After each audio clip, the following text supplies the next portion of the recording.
blurred, and nowhere as vividly as in Night Springs.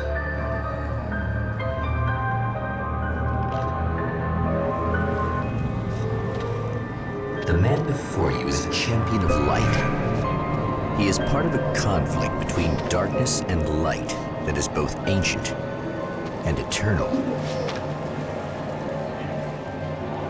He is chasing a dangerous quarry, the herald of darkness. His evil doppelganger, known only as Mr. Scratch.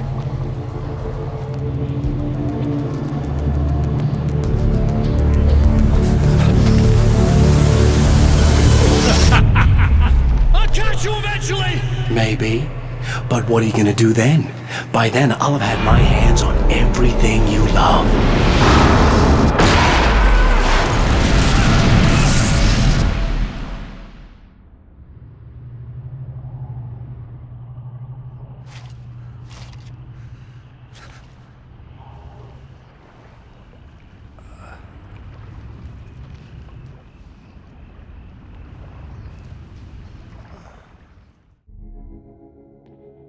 The man has been brutally spat out from the darkness that surrounds the shores of our reality. He has come to fight a decisive battle in Night Springs.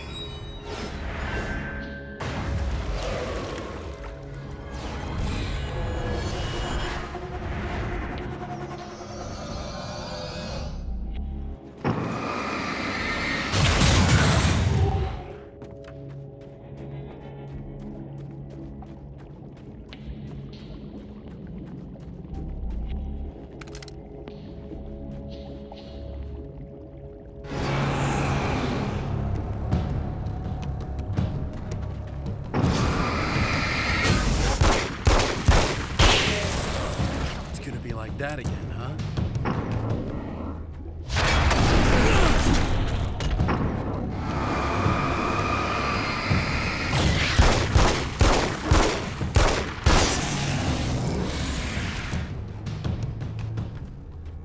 In another life, the man was a writer. He still practices that art, forging weapons of war out of ideas. But the violent currents that brought him here have scattered the pages he has written.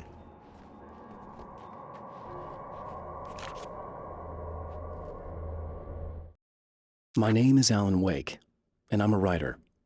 I didn't become one overnight. Like most writers, I struggled with it. A short story here, an article there. Then I got lucky and spent a year as a staff writer on the Night Springs TV show. It wasn't the great American novel of my fantasies, but it taught me discipline and craft, and the difference between wanting to be a writer and actually writing.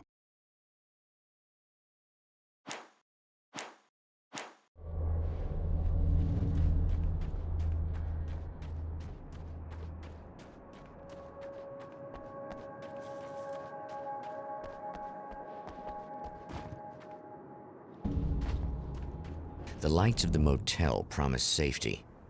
The man senses that the solution to his predicament begins there.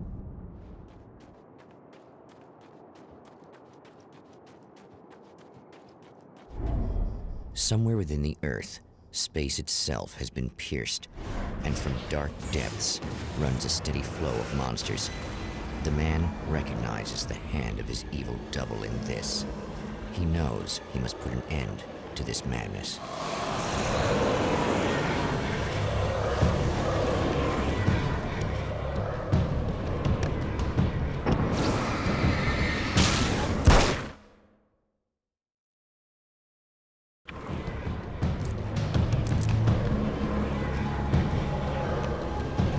I can't stay here now.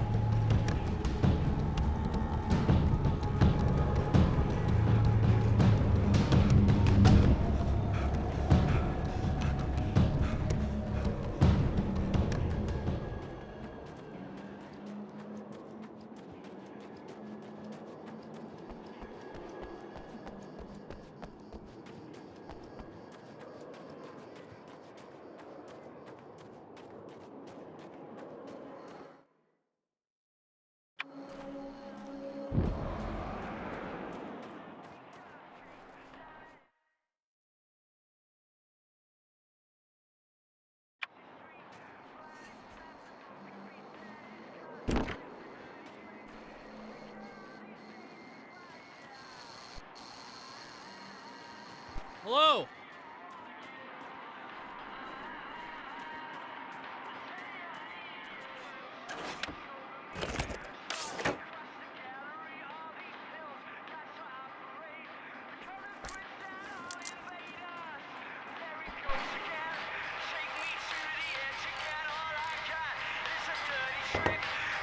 Hey, it's you. There. You remember me, right? Emma? Emma Sloan? I think you might have something that belongs to me. Really? A typewritten page? Oh, yeah, that's weird. I did find a page like that. I don't even know where it came from. It was all this weird stuff about the oil derrick and a satellite. Yes, that's what I'm looking for. Oh, well, I don't know how you knew I had it, but I guess it's yours. Listen, what's this all about? There are these really creepy guys hanging around the oil derricks. There's something really weird about them. They're dangerous. I'm gonna deal with them. Try to stay out of their sight, okay? And stay in the light. They hate the light. At the oil derrick, the wheel had been jammed in place and turned until the oil gurgled and flowed thick and flammable. The warning lights were blinking in a fast rhythm, bright and steady, powered by the battery. The Kasabian CD was playing in the boombox, all distorted guitars and intense beat. High above, some piece of orbital junk or another collided with the satellite, knocking it radically off course. Trailing debris, it screamed down from the skies at an impossibly steep angle. All that high-tech engineering reduced to nothing more than a bullet that would destroy whatever it hit. Just to be clear, you should know that we haven't actually met before. Sure we have, Mr. Wake. Remember you stayed at the motel here. No, the guy you're talking about just looks like me, even if he uses my name. He's behind all this trouble. Oh, I thought, now that you mention it, I guess your aura looks a lot nicer than his, actually. I'm very sensitive to things like that. There's a bunch of stuff I need to find. The things mentioned on that page? Well, there's a lot of old crap lying around this place. Great, thanks. I think you should be able to find everything, except the satellite, obviously. Are you gonna tell me what this is? I don't think that'd go over too well. Why don't you let me be the judge of that? Fine. The page is a formula for rewriting reality. Either I use it to close a strange portal to a place that isn't in our world, or shadowy serial killer monster things keep pouring out of there. Yeah, you were right the first time. You can think what you want about me, but there's still bad guys around. Be careful. Well, you might be nuts, but I've seen the way they move, the way they look. I'll buy that. They're called Taken. They aren't really human. Not anymore. And they're climbing out of the oil well? What, do they have secret headquarters down there, or...? No, that's just where the point of connection is. It's a hole that leads to, well, it's a really nasty place. That's why I need to close it. And the guy who looks like you opened it, because he was hanging around the oil field before. He gets around, unfortunately. Thanks for helping me. Oh, I wish I thought you were just a nutcase. Actually, I kind of expected you to. Me too. But I feel like this is how it's supposed to go. Isn't that weird? Not really. I get that a lot in my line of work. What do you do anyway? I'm a writer. Obviously. What was that you said about my aura? Oh, I'm very spiritual, you know. I can see auras, but I only use it for healing and helping people. I'm like a wise woman, you know? I give people insight and advice. Look, just because I say crazy things doesn't mean I believe everything. Don't be like that. Maybe you should take a few crystals with you if you're going out there. It might be dangerous. They soothe your energies and focus your mind. It's fantastic. And they help me take out the bad guys? Oh, well, no, not as such. Yeah, okay. I think I'm... Or I have some wonderfully potent herbal detox suppositories. Yeah, I'm good. I'm good.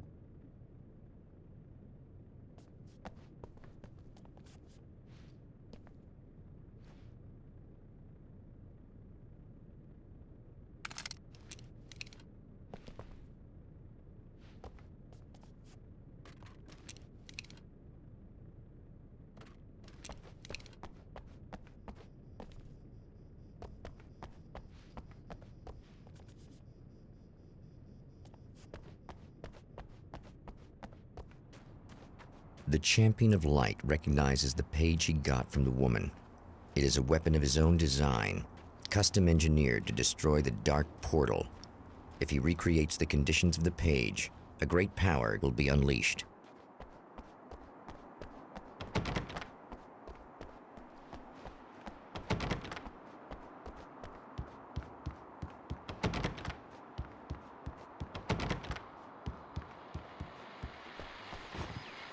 Well, here you are, about to enjoy another cool Arizona night with me, Eddie Rodman, the host with the boast. Hey, any of you guys remember Old Gods of Asgard? Man, I actually saw them twice back in the 70s. I was just a kid then, but my dad worked at this club, and he'd sneak me in to see bands all the time. You know how it is.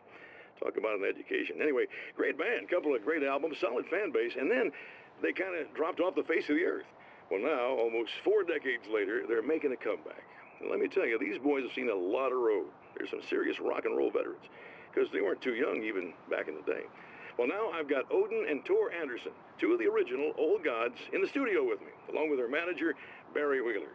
Nice to have you guys here. Oh, hey, great to be here, Eddie. Yeah, hey. Hello! Now, boys, let me just come out and say this, all right? Spring chickens, you ain't. I mean, you guys, you make the Stones look young. You're only as old as you feel. Who you calling old? Now, your last album was 1978's In the Valley of My Shadow. And then you stopped playing altogether after that. Why? And what made you do a comeback after all this time? Well, it was a sad thing. See, the original bass player for Old Gods, Fat Bob Balder, passed away in... Leukemia! Bob had leukemia, poor bastard. Yeah, after that, we didn't feel like playing no more. Long story short, I ran into these guys up in Washington, and it was obvious to me that they still got it. So I figured, hey, let's make some music, right? And they went for it. Now, Barry, you were a literary agent before this, right? Uh-huh. Yeah, and you were very successful. You represented Alan Wake, I believe, who disappeared under mysterious... Yeah, that's... Hey, I just want to talk about Old Gods tonight. Is that cool? Can we do that? Oh, yeah, sure. Listen, why don't we take a little break, and then later on in the program, we'll hear the new Old Gods single. Stay tuned, folks. Well, at least Barry landed on his feet.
Oh, hell. This isn't gonna be good.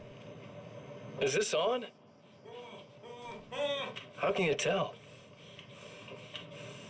I'm sorry, I'm not very good with gadgets.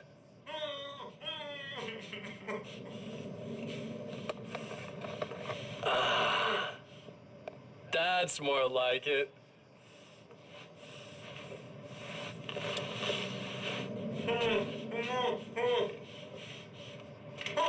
I'll be right with you. I just gotta do this one thing. I like it quiet.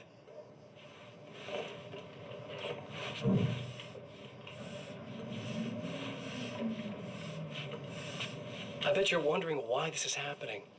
Why am I doing all this? Why am I so hell-bent on ruining your life? You're cramping my style. You've got money, fame, everything you could want. But you don't know what to do with it. I do. I'm getting all the things you never had the balls to go for. Having more fun, too.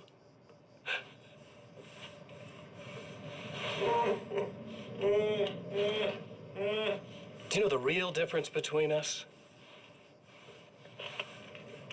I'm not afraid to be the center of attention. This poor slob's just collateral damage, really. I mean, beat some information out of him earlier. But this part? This is just for kicks.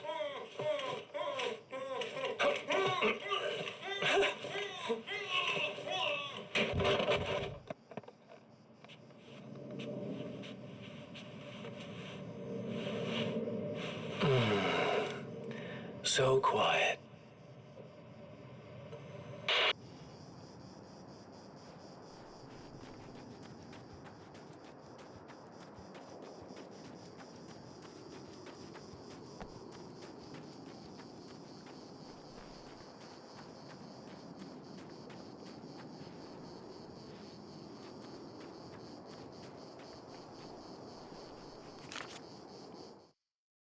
I know that when I arrive, the clarity of vision I have now may disappear.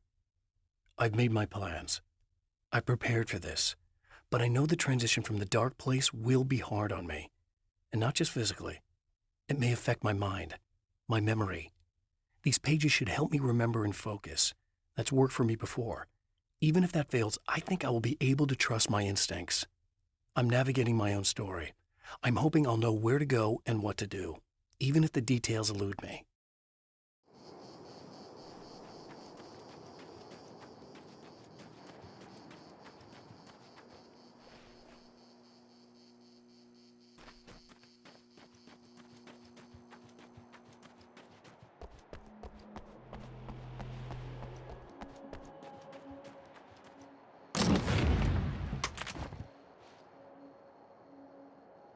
I guess it's about time I went full auto.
That's one thing down.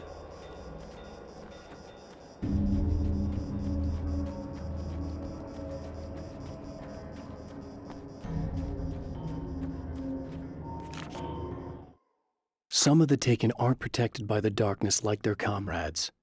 Instead, their aversion to light is so extreme that they literally split into two when they encounter strong light. It leaves the two halves weaker, but of course, there's strength in numbers. It's a disturbing development. The dark presence I faced 2 years ago was powerful, but it didn't have much in the way of imagination. Clearly, the same cannot be said of Mr.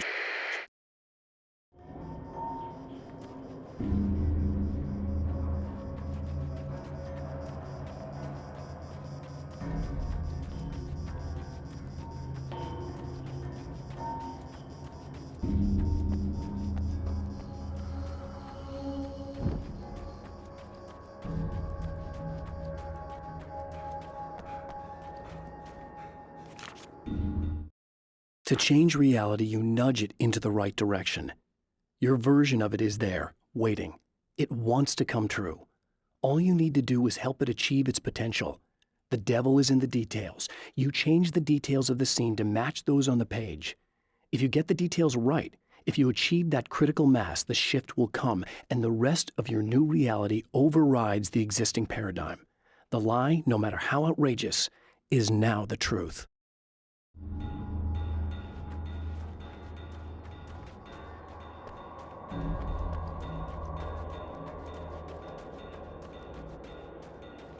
The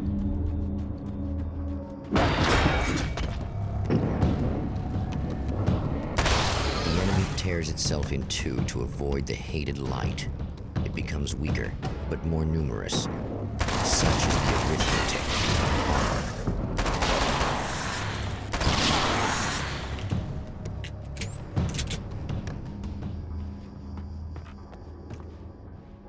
That was just messed up. That's two. Just one more to go. Something tells me I'm really gonna need the extra firepower.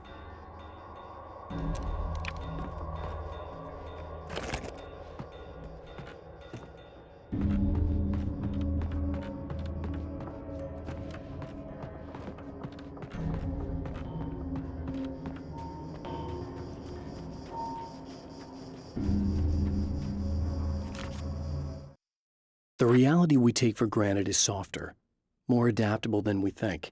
Under correct conditions, you can reshape it, turn it into almost anything you want. When it happens, almost nobody notices. It's not that we forget, it's that after the change, there's nothing to remember. Only those who have been directly touched by the powers that can shift reality are aware of the changes. Many are driven mad by it. Others can cope. I'm one of those people, and I know how to wield that power to rewrite reality.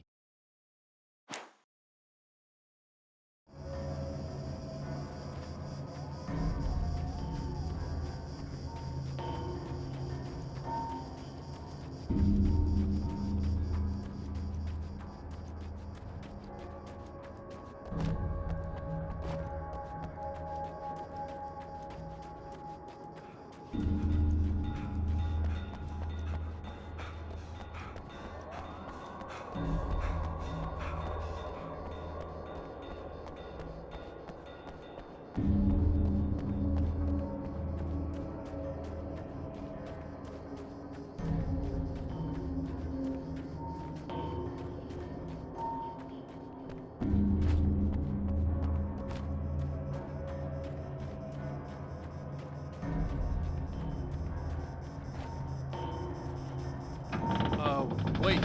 Wait! Whoa!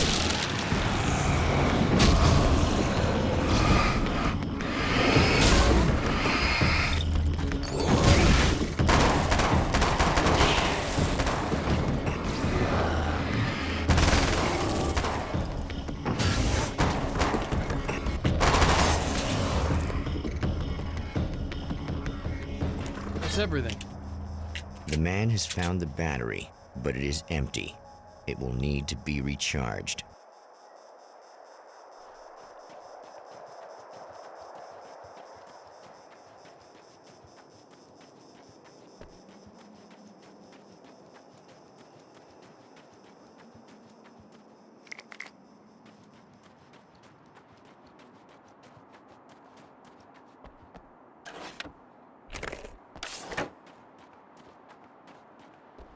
I need this battery charged. No problem. Here you go. Thanks. Listen, I don't know what's gonna happen exactly when I do this. My memory's a little hazy. I don't even know what that means. All I'm saying is you don't want to come anywhere near the oil field, all right? This thing could get out of hand. In the middle of highly flammable materials. Great. I'll do my best to contain it. Just please don't turn out to be some kind of crazy terrorist guy, okay? Okay, I'm gonna go now. Wish me luck. Wait a sec, I want to ask you about something first. What did you mean with that my memory's a little hazy thing? I had a pretty rough time coming here. It was like being caught in a tsunami. I blacked out for a while. It's hard to explain. There's a barrier of sorts that I had to break through. I was lucky to make it here with my wits as intact as they are. So you might have brain damage, you're about to do great things with a magic piece of paper, and you came here from another dimension? No, I'm from New York. I was just visiting another dimension. Oh, yeah, okay. My bad.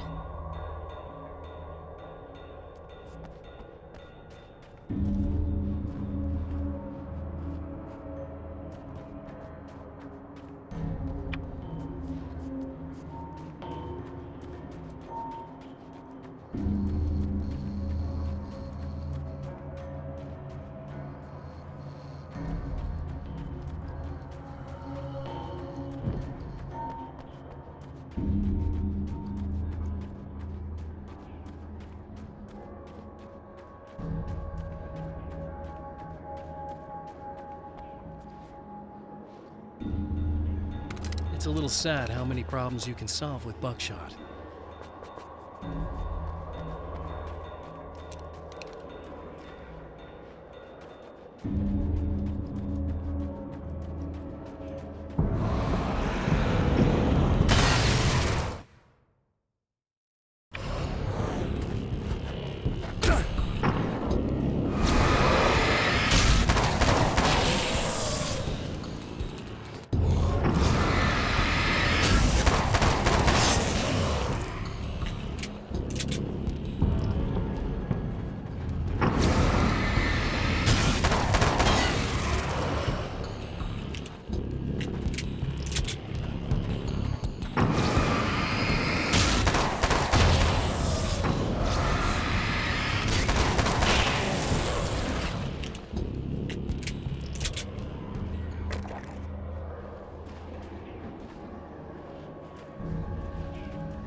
Mr. is a twisted copy of me, powerful and dangerous. But I know I can fight him. I don't think anybody else can. They don't understand what he is, what he represents, or that all the horrible things he does here are almost insignificant compared to what he will unleash on Earth given the chance. But I've survived the dark place, and it has taught me things. How to cope, how to stay sane when the world goes crazy. He's 2 steps ahead of me, but I can find him. And I believe I can stop him.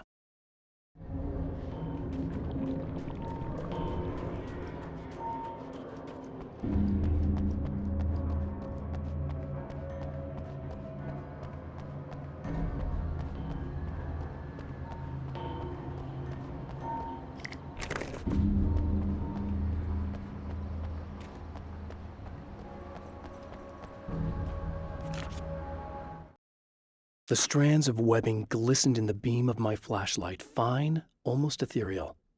They were fresh and right in my path. I held my breath and waited, ears straining. Nothing. I moved on, concentrating on the task at hand. Just get what I was looking for, then leave. That's all I keep telling myself. For a moment, I actually thought it might be as simple as that. Then, I heard too many legs skittering across the ground.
Time to make some serious changes.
noticed.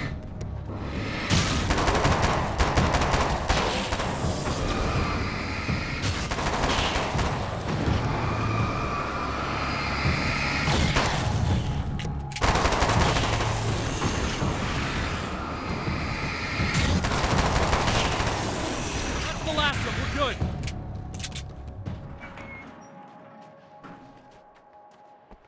What the hell was that? Easy. I got him. You're safe. I need you to tell me what you know about him. The guy who looks like me.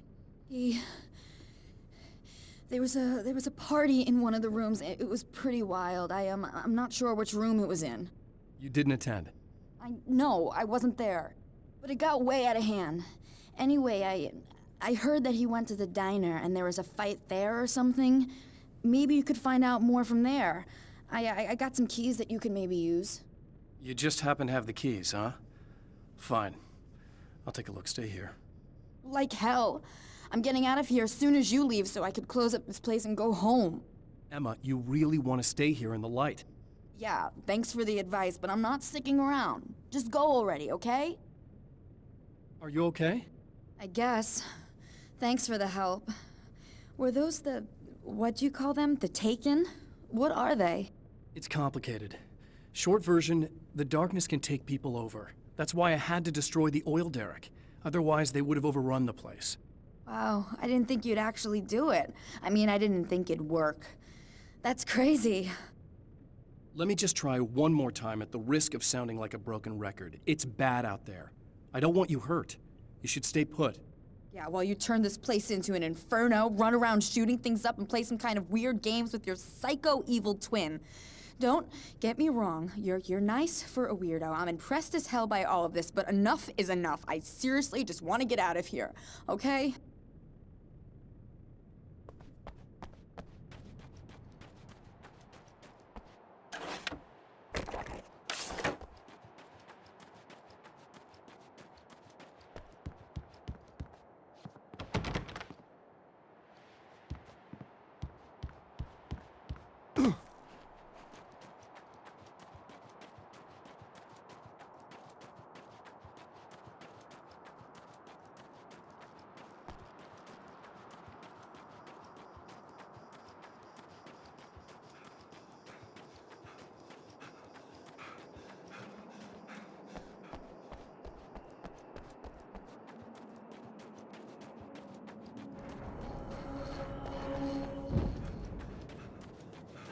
poltergeist. Its existence is one of rage and hostility, and its very presence turns ordinary objects into deadly projectiles. Shit!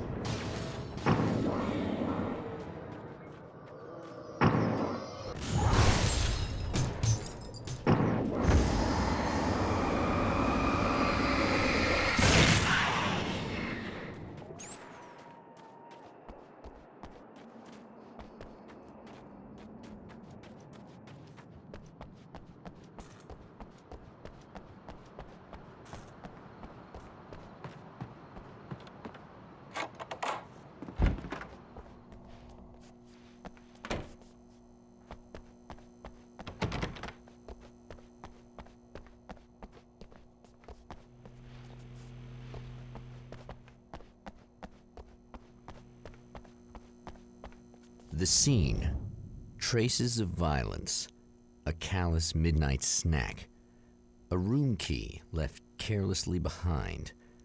The man recognizes the enemy's handiwork. I think these are keys for the motel rooms.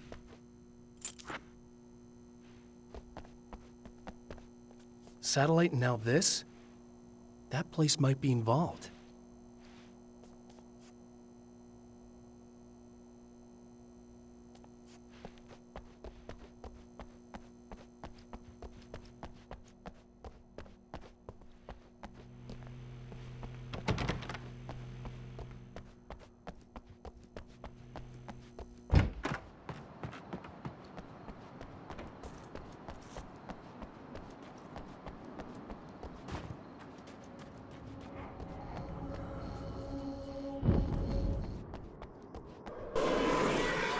Emma Sloan was a believer in a great many things, most of which were entirely fallacious.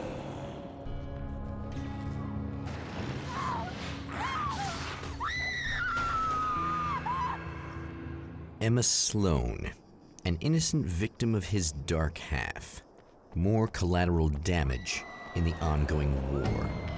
Damned by forces beyond her control, as much as by her own actions.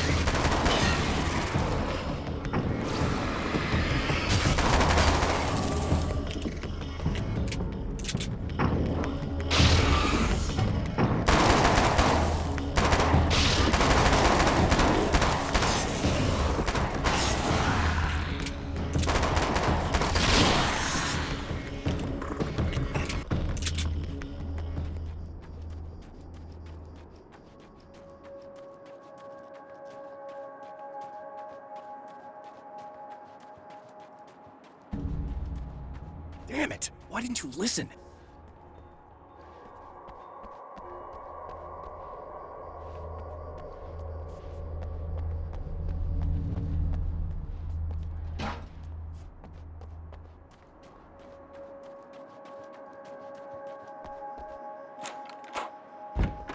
Damn. Michael Farabee, dead, tortured, dressed in clothes that bore the name of a local observatory. A slim lead, but solid enough. It stirs something deep in his mind. He knows where to go now.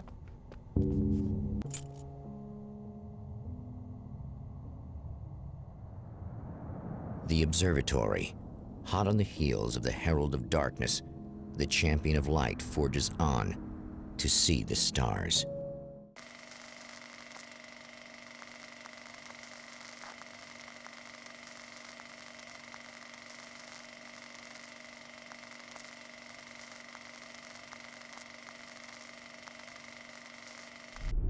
An observatory, a place for a man to witness the magnificence of the universe.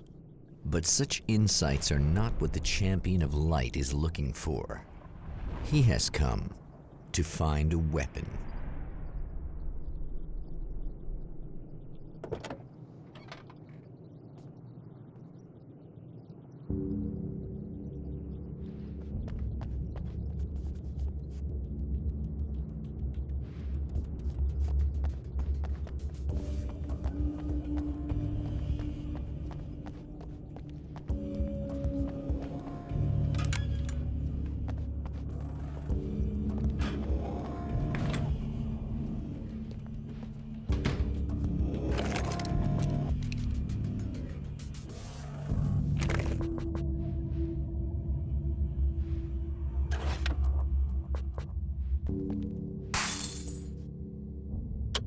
welcome back, listeners. As you know, I'm Eddie Rodman, and I'm still talking to old gods of Asgard, who are doing their big comeback tour. How's that been going for you? Odin? Splendid! I'm having the time of my life. You know, I didn't realize how much I missed that. And what about you, Thor? It's okay, you know. Well, this must bring back a lot of memories. Oh, yeah! It's wonderful to be back on stage. If it wasn't for my knee, I'd feel like a young man again. Well, speaking of that, I hate to keep harping on this age thing, but I gotta tell you, I've heard your new songs, guys, and you sound really good. Thank you. And this may be a touchy subject, but to be blunt, you really don't sound, well, old. I mean the difference between your speaking voice and your singing voice, it's pretty striking. What the hell are you talking about? You saying it's not us singing on that record? What? What's he talking about? No, I'm not saying that, guys, but I can't help noticing the difference. Son, you're on thin ice. You calling me a liar? Whoa, hey, let me just step in here for a moment, boys. Yeah, Eddie, they do sound different, but believe me, we're not talking Milli Vanilli here. These guys are the real deal. Why don't you come to the gig tomorrow night and see for yourself? Once they get on that stage, boom, things get real. Really? Believe me, they play like they're possessed. It's almost like magic. Look, you see my boys play, you see the old gods for real. These guys project a lot of power. They're not lightweights, you know what I'm saying? All right, Barry, I'll see if I can make it. Now, let's take another quick break here, and after that, we'll play the new Old Gods of Asgard single. Don't you go away.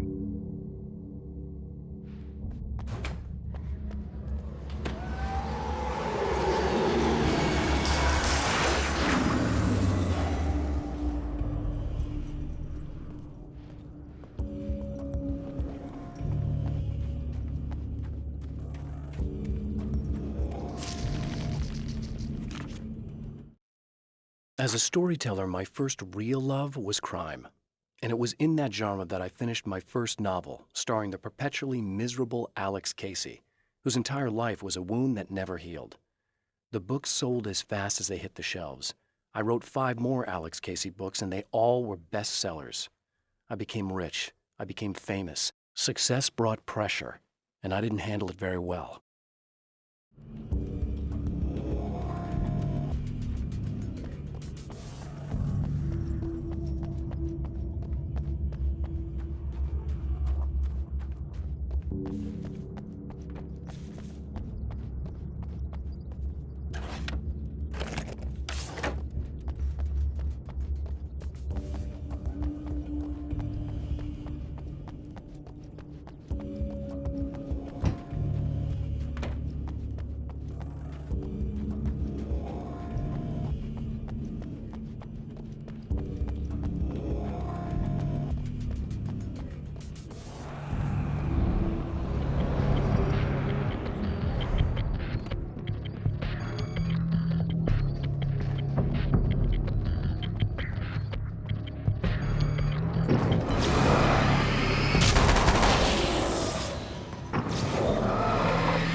I've carried a flashlight and a gun for so long that I feel naked without either. It's all too often that I need them. The darkness protects the taken. Shadows crawl over their forms like living things, protecting them from harm. Blows that would injure or kill a human outright mean nothing to them as long as the darkness persists. But light makes them vulnerable. Light burns the shadows away. The darkness that drives them is still in them, but now they're vulnerable. Flashlight and gun. Sometimes it feels they're all I have left.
The pressure of success got to me. My wife Alice was the sole thing in my life that anchored me. Suddenly it wasn't enough. I couldn't write anymore. I distracted myself with wild parties and whatever trouble I could scare up. I wallowed in the drama of my life, sure that Alice would stick with me even though she didn't sign up to be the lifeline of a tortured artist. It was my dumb luck she's not the type to give up.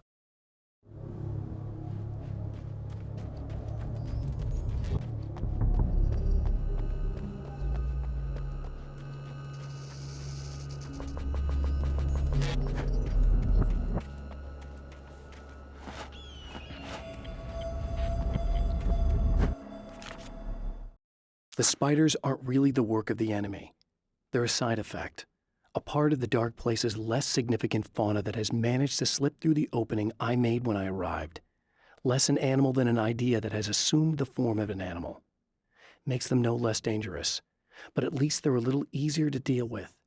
The darkness doesn't protect them like the Taken, and thus they can be destroyed by either light or bullets right away.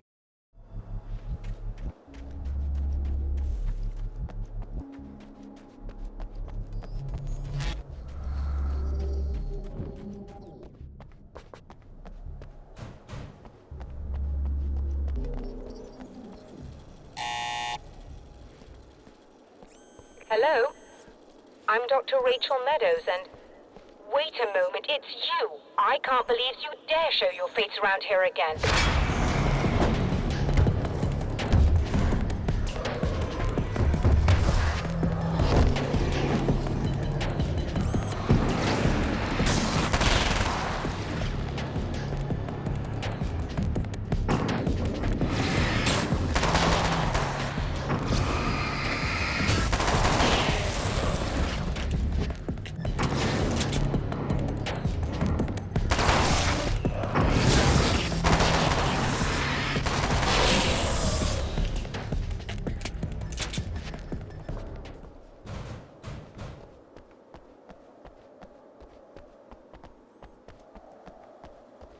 Go away. It wasn't me. I just look like him. Are you serious? That's what you're going with? Please! I'm trying to stop him. You saw those shadow things trying to kill me, right? I bet he got along with them just fine. Yes. Yes, he did. All right. Come on in. Thank you.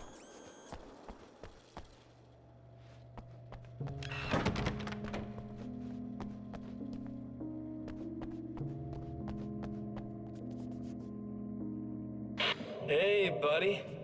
I figured I'd take a moment to talk to you. There's a party next door. I'm feeling pretty good right now. A little beer, a little fun, you know? It's nice.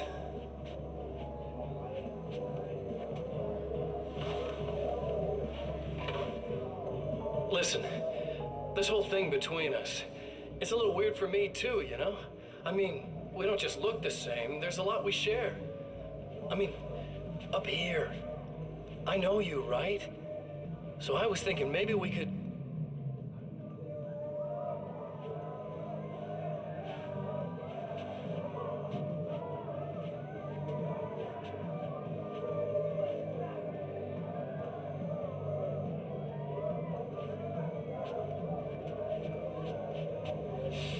These guys are getting out of control. Look, I feel like we're both victims of circumstance here. And maybe we could make some kind of effort to...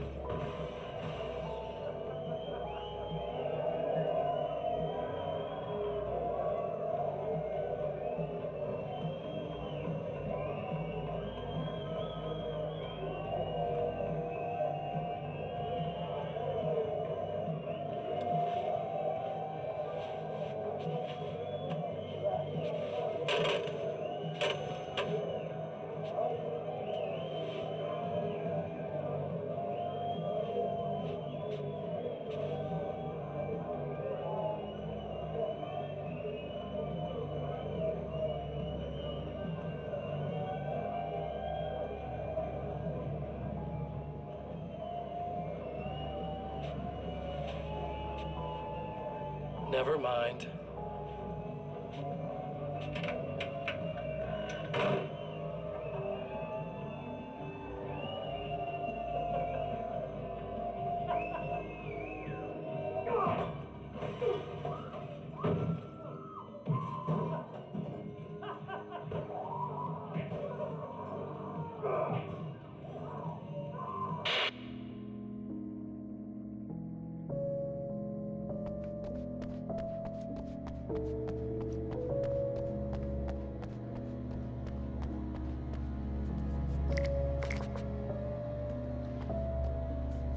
Just a moment, I'll send the lift down to you.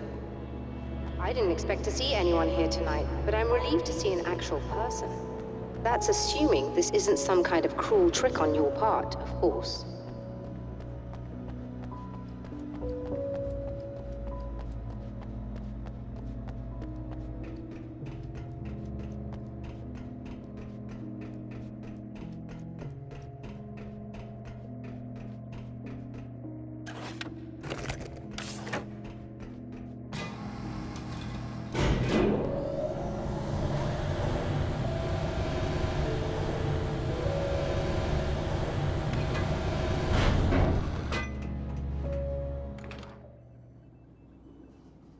Doctor, the man who looked like me, what did he want here?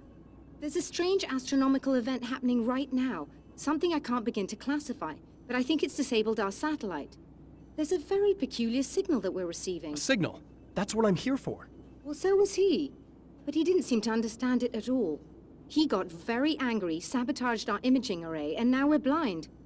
I believe the event is still going on, but we can't pick it up. Is there something we can do? What he broke is essentially just a special camera, but we can't use the telescope without it. There's a replacement in my car. If you can get that to me, we're back in business. Consider it done. Tell me more about the signal. It's almost as if something's being transmitted to Night Springs. It's the strangest thing. It's quite elusive, almost as if it wasn't properly there. I don't know how to describe it. So, what was the signal like? I wish I knew. He appeared before I had a good fix on it. He was very pleasant when I was working, but when I isolated the signal, he suddenly forced me out of the control booth. He said it was none of my business. He seemed to change. Somehow he was very smooth and charming before that, but suddenly he became, I'm sorry. I'm not sure I want to talk about it. I have to ask, do you always wear that to work? I was at a party for a local art exhibition. Fascinating works. When I was called away by my assistant, Michael was the first to spot this event. I don't know where he is now, actually. He was supposed to bring us some food, but he never showed up. Tell me about the event. Oh, it's quite fascinating. It looks as if stars were changing, somehow. Or shifting positions. It isn't really happening, of course. Most likely it's caused by some kind of atmospheric refraction phenomenon. But I've never seen anything like it. Did he hurt you? No. He didn't quite threaten me exactly, but those shadowy things started to crawl into view, and whatever the signal was, he seemed to be extremely frustrated by it. He just started breaking things and left. I thought it best not to interfere. You were lucky. He's done much worse. Yes. He showed me a knife, and he kept talking. He enjoyed the sound of his own voice. A proper maniac. You really aren't anything like him, are you? Believe me, I try very hard not to be.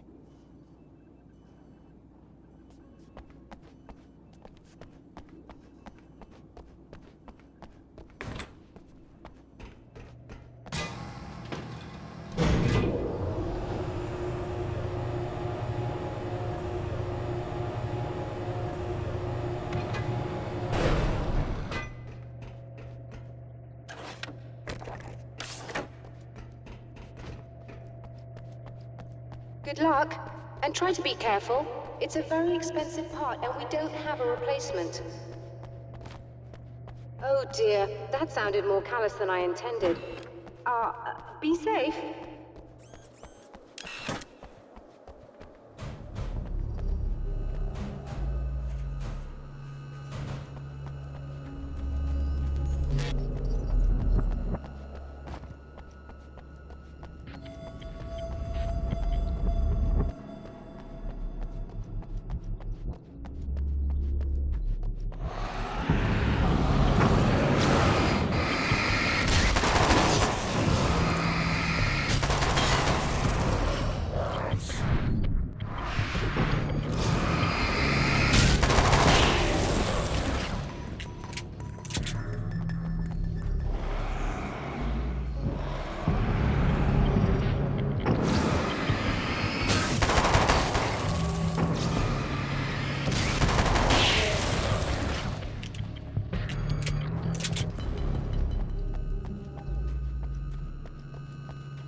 I've seen the enemy, and it's me.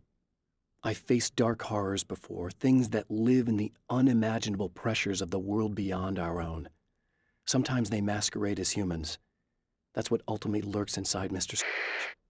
He's every mean-spirited tabloid story about me, an evil caricature, a creature formed in that vague territory of misconceptions, half-truths, and the dark imagination of people who heard a story about me. An urban legend made flesh, a serial killer, my dark half, brought to life by the power of Cauldron Lake.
This must be her car.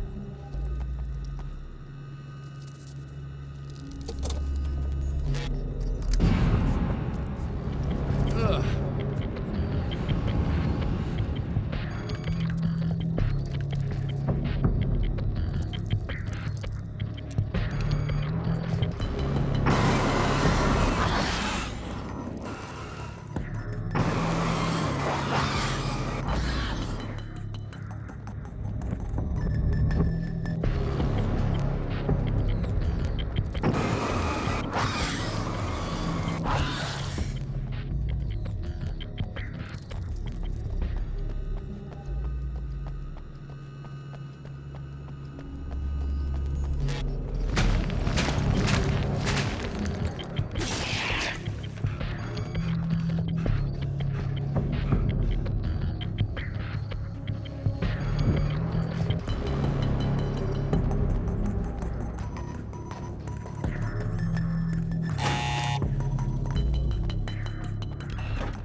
I found it! Excellent. I'll operate the platform directly below the telescope so you can install the array. Don't worry, it's very easy. Hop on.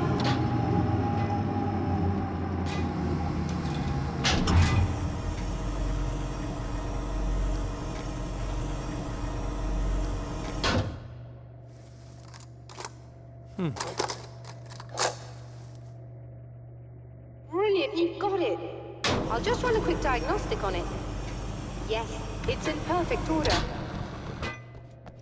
All right, we're good to go. Let's take a look at the skies.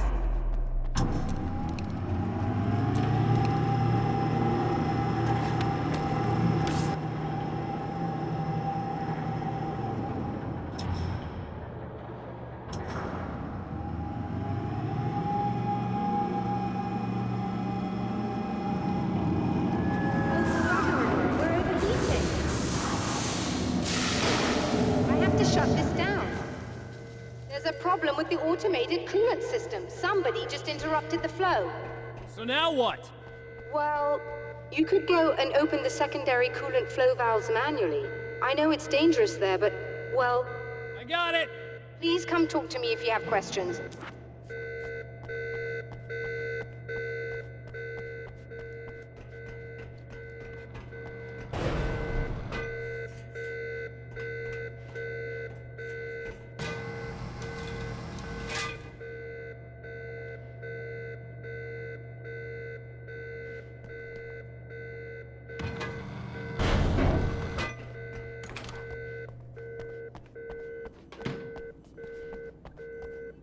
Is there something I should know about this coolant thing? Oh no, it's quite straightforward. The telescope is very heavy, and moving it generates a lot of heat. So do all of the electronics. Overheating could cause damage, so it shuts down automatically if the coolant fluid isn't flowing. And hot electronics generate instrument noise, which we want to eliminate as much as possible. What is this coolant anyway? Is it dangerous? We use liquid nitrogen. It's quite safe. If I can make it to the valves in one piece. Yes, there is that. Good luck. I'm assuming you didn't have this kind of trouble using the telescope earlier, when my double was here. No, it went very smoothly. Until he turned into a nutter. This doppelganger of yours doesn't seem to want anyone else to look at this phenomenon. Honestly, it seems a little pointless to me. There are many eyes on the sky. I'm not sure what we're gonna get once this thing is working again, but I have a hunch. I doubt it has anything to do with outer space, or that anyone else can see it. I think it's a message for me. For you? That seems unlikely. And even if it were a very localized phenomenon, surely it's visible to others in the area. Maybe, but I wouldn't bet on it. There's a reason he came here, and a reason he doesn't want me looking at it.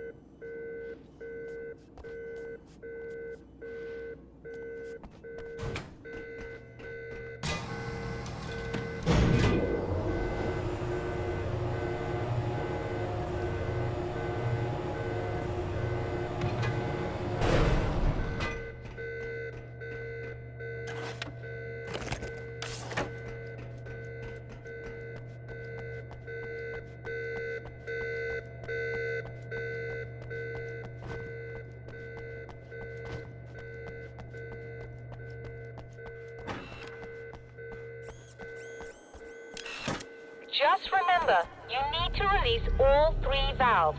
It doesn't matter what order you do it in.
That should do it.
I released all the valves, Doctor! Is it working? Just bear with me a moment. Yes, I believe you've got it sorted. It's working again. Nicely done. That sounds like trouble. I don't think they're happy with our success.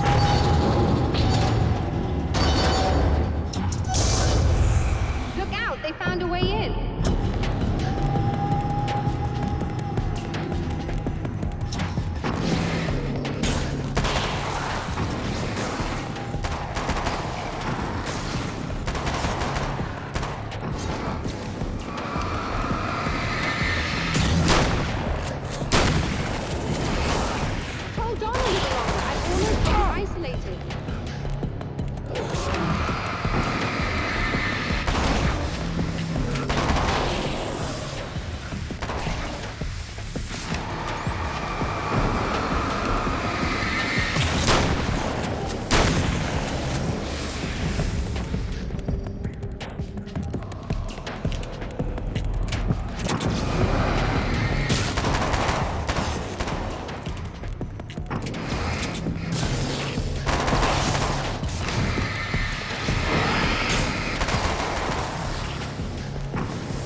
Intense.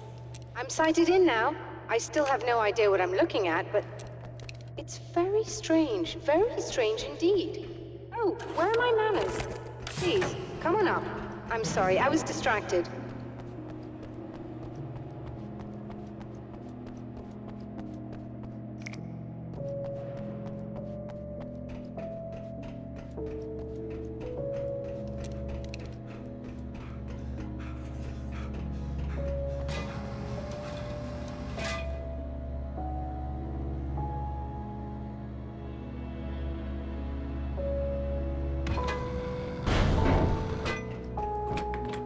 Receiving the signal now. Oh yes, it's coming in loud and clear. It's amazing. I'm not sure what it is yet, let alone where it's coming from, but it's interacting with our system somehow. Like it was intended for us. But I don't understand how that could be. Maybe that's just how the story goes. What? Never mind. Is there a way I can hear it? Or however this is supposed to work? I think the signal is incomplete somehow, but you should be getting a printout of it now. What do you mean it's incomplete? It's almost as if we're only getting a fragment of it. I need the whole thing. This is important. I'm sure it is, but this is all we're getting. Did the man who looks like me get the whole thing? He locked me out of the booth, so I have no way of knowing. But I can tell you that he didn't really seem to understand it. So, what's in the sky? It doesn't make any sense. The stars are just... they're wrong. I thought I'd be able to see something. But it's like I'm looking at a sky that's just... it's not the right sky. But that's impossible. I consider myself a rational man, Doctor. But this isn't a thing you can measure or explain. I've seen impossible things that have taught me just to roll with some punches. It's either that, or go insane. I find it disturbing that you sound like you're speaking from ample experience.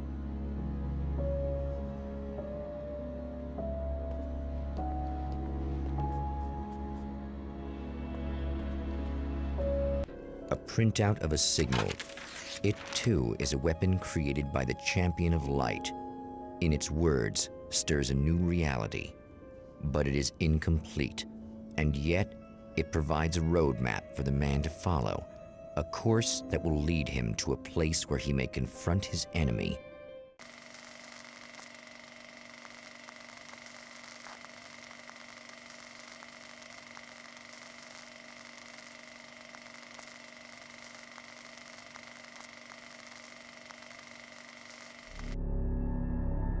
The drive-in. Once the site of lurid celluloid fantasies, it's now the site of an art exhibition. And yet, it's the search for closure rather than culture that brings the champion of light here.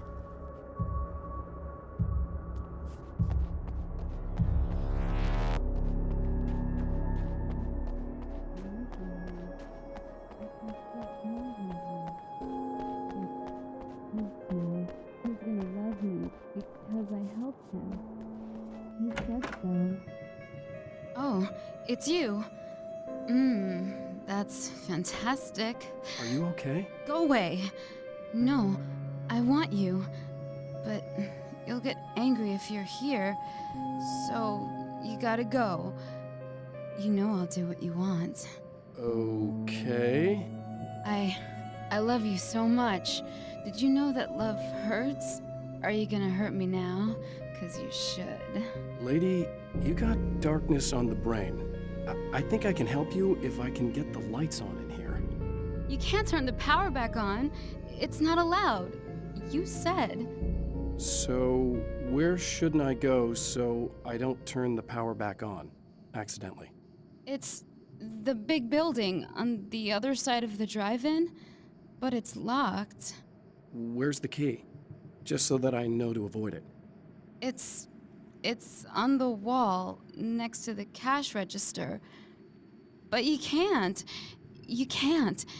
Don't be bad. Hey, no problem. I'm just gonna go do some other stuff. Scout's honor. Just try to stay calm. I've seen this kind of thing before. I think you're gonna be okay. Why is it so hard to think? You've been touched by darkness. I'm hoping it's not permanent. Remember when you were here before and you kissed me and then everything got all dark? That was the best. Listen, this is very important. Where did I go? Can you tell me that? Baby, you don't need to go anywhere. You're here now, and you're in my head. You should be in me. You should touch me again. Not with a 10-foot pole, lady. Hey, just in case there's a part of you in there that's freaking out right now, it's not your fault. I promise I'll do what I can to help you, okay? I don't... Please go away. Don't sweat it. I'm just saying that in case you really need to hear it, I've been there.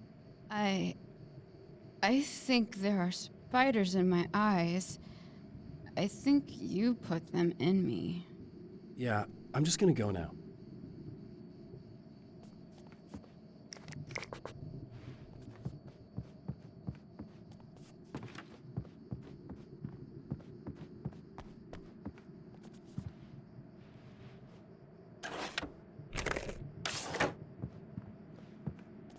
And we're back with Old Gods of Asgard and their manager, Barry Wheeler.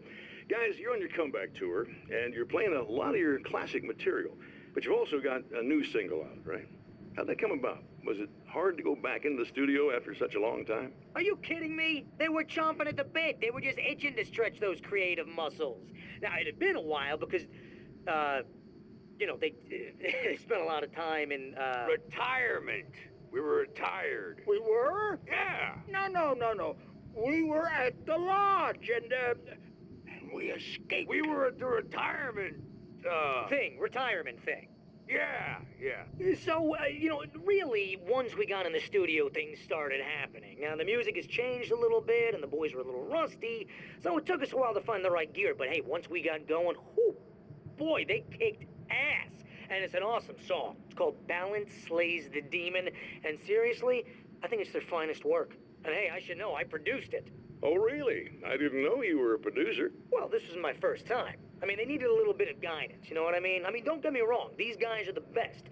But it's the 21st century, man. Things just sound a little different these days. So, I kind of stepped in there, helped them make it sound all cool, kind of jazzed it up. That sounds like a challenge. Oh, no, it was really easy, man. I was just, hey, give it a little zing, Let's take it to another level so it really rips. Let's just throw some really sweet synths in. Like that, just kicked it up a notch, but it's totally Old Gods. Well, listeners, you can judge for yourselves. Here's Old Gods of Asgard, and Balance Slays the Demon. Oh, yeah. Deep in the ocean of darkness, in the mirror of light, balance becomes a stranger, and in your fantasies, he rides a storm on your peace. The man has encountered this before. People whose integrity has been suborned by the insidious touch of the darkness. He has experienced it himself, but merciful light burned away the darkness in his brain. My writer's block got worse. I didn't sleep much anymore. My life with Alice seemed like a constant fight. I was a wreck. Alice took steps. She booked a vacation in Bright Falls, a small town in Washington. It was supposed to be a chance to break out of the cycle I was in. She didn't know about the darkness in Cauldron Lake.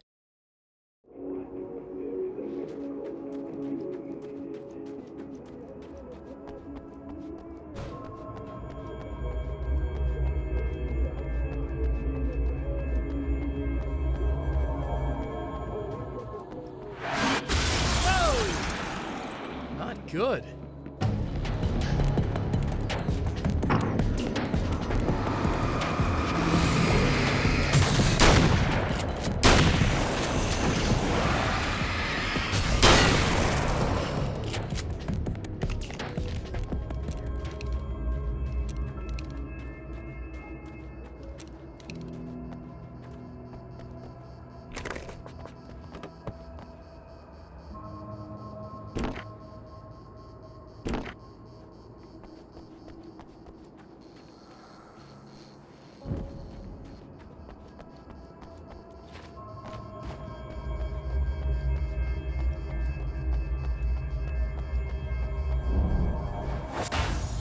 Oh, look! Mr. Hero's here! You ready to save the day?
It's been 2 years since I came here. Being that long without Alice breaks my heart, and I know it broke hers. I know she thinks I'm dead. How could I blame her for that? It would be a crime to pretend that she owes me anything. She took all the stupid, self-indulgent bullshit I brought into her life and still stood by me. Still loved me. It's no betrayal. But I'm a better person now than I used to be. I want to be that person with her.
You are gonna shit yourself when you realize what I have done. Shut up!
Alice, my wife, the best thing that ever happened to me. She smiles and the darkness lifts. For her, I've tried things I otherwise never would. I've never really minded if it's made me feel like a fool. She's a photographer, and the world she sees through her lenses is unique and beautiful. She has the vision. She sees things others don't and knows how to make them visible to everybody. She did it with me, too. She teased out things I was only vaguely aware of. She always saw me in the best possible light.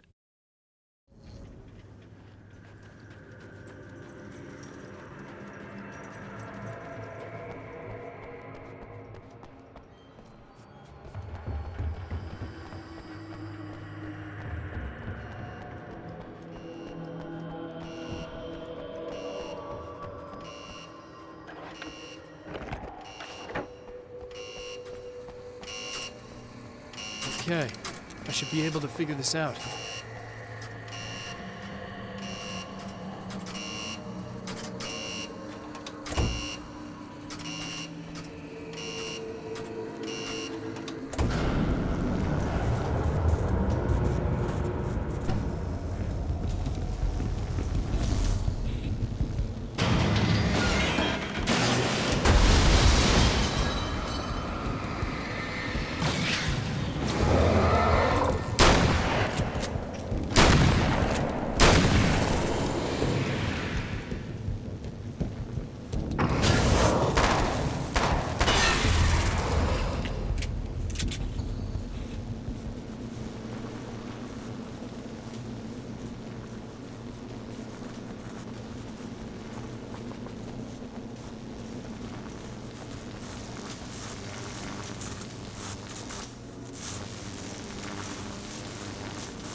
have no idea how badly you're screwed.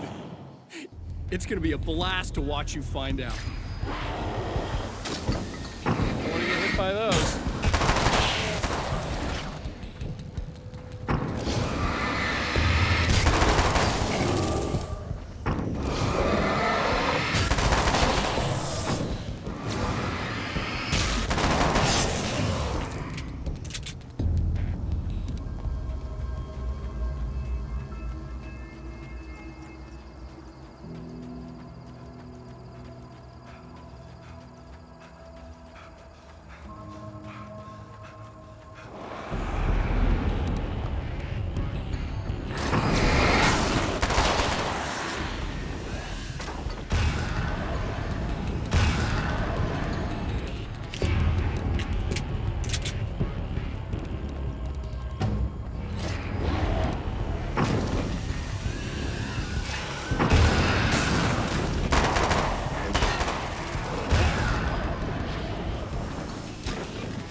Wait.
It's so nice in the dark.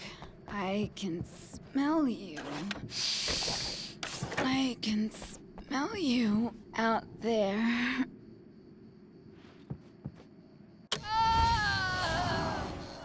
No, don't. Oh, it's not. It's you. Did you help me? Looks like you're feeling better now. Yes, I am. Thank you so much. I don't know what happened. There was this guy. Before you say anything, I know I look like him, but I'm not. Don't worry. You just don't feel anything like he does. He was in my head. I feel like I need to take 50 showers. Where is he? That asshole wanted to get into the projector booth. He was talking about fixing things so the sun never comes up. God, it didn't seem that weird when he was saying it. It sounded really good at the time. You weren't yourself. The projector booth. That sounds about right. I need to get in there. I have the access code for the door. Here. Thanks. I'm just glad you showed up now. He said he'd be back after he'd arranged for some security. Do you feel up to telling me what's going on here? We have an art exhibition here, supposed to open tomorrow. I'm the curator. My name's Serena Valdivia. Alan Wake. Holy shit, it is you. I've seen you on the big screen. I know your wife. You know Alice? Wait. Big screen. Yeah, we have a film from her here. What the hell happened to you? Getting back to Alice. Oh, God, yeah, sorry. It's quite a coincidence that you're here. She made this short film. I mean, she shot it years ago. You're in it. It's a part of the exhibition. I'm in a film? Yeah, it's like... I mean, it's just footage she shot of you at some point, but she turned it into this thing. It's, almost like a memorial of sorts, because, you know, you're supposed to be dead, or something. Uh-huh. How's Alice? Is she all right? She's okay, I guess, all things considered. I know her pretty well. You're really Alan? I can't believe you're here. Nobody knows what happened to you. But there are people who say they've seen you. That wasn't me. He just looks the same. Like, you know. Yeah, but that guy's a lot more slimy. The thought of him makes me... I hate him, but there's something about him, this... God, he's so creepy. Anyway, you're not like him. At all. I hope you can stop him.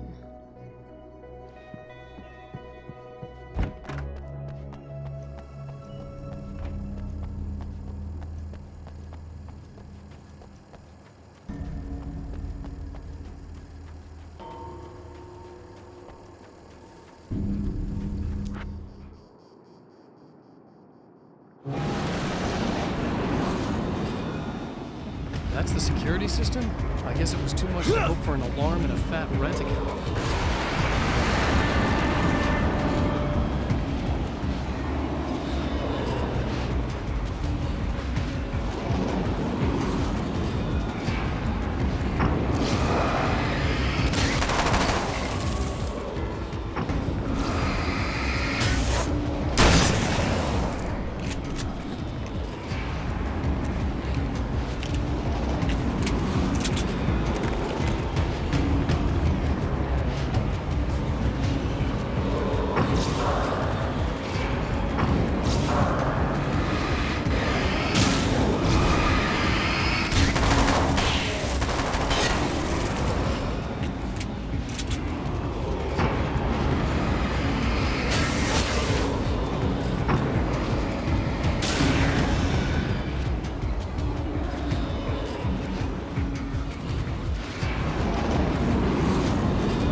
The champion of light can feel the fragment of the signal in his pocket, the weapon that can change what will be. It's incomplete, but it's all he has.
This isn't going right.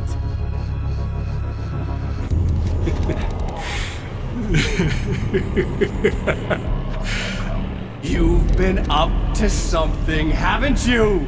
Too bad it's not gonna do any good. I'm a better you than you ever will be, and I've got all the time in the world. Everything you've got's going to be mine. Your life. Your wife! What are you gonna do about it? The sun's never coming up now. I could keep this up forever.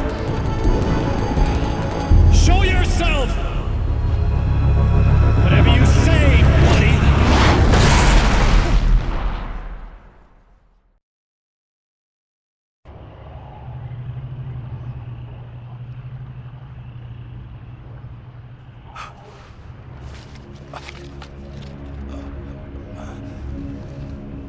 The rush of darkness is unstoppable. Time itself twists and tears, sweeping the champion of light back with its dark currents.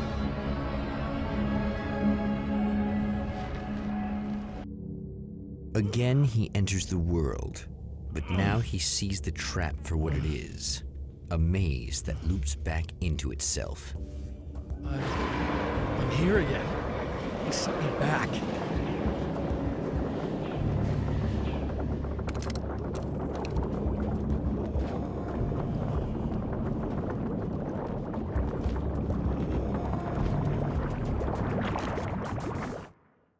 In Bright Falls, I was constantly under attack by birds that were more shadow than flesh and feathers. But this is an evolution. Some of the Taken were actually capable of turning into a flock of birds to escape my attacks and turning back into human form to make surprise attacks.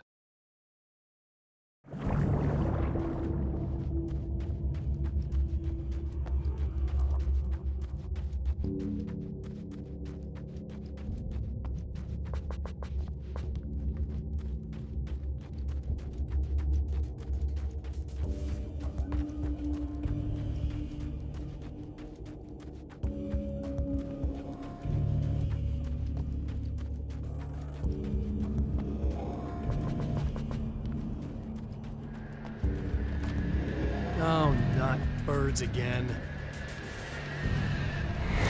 What the hell?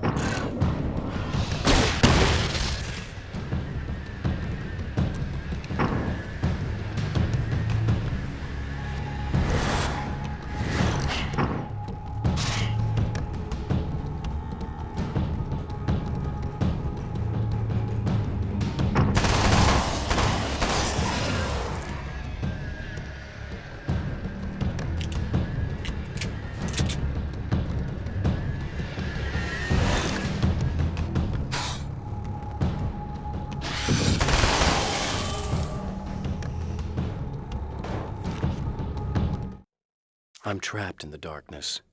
He has started appearing to me. Mr. He can travel back into the world effortlessly, and he loves to rub my face in it. At first, he was just an echo in the darkness, a flicker beyond the edge of my vision. Now he started showing himself, getting bolder all the time, telling me what a great time he's having in the world while I'm stuck here, and what he plans to do, especially to Alice. All the moves I have left are dangerous and desperate. I have no choice. I have to hunt him.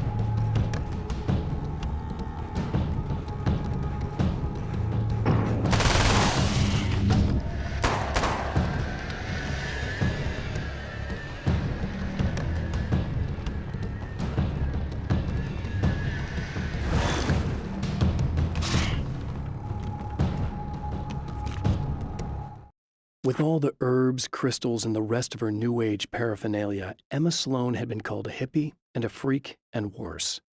It was that small-town mentality. She was a female mechanic, and even in 2011, there were always going to be backward shit-kickers who thought that was a hoot. She didn't mind. She could deal.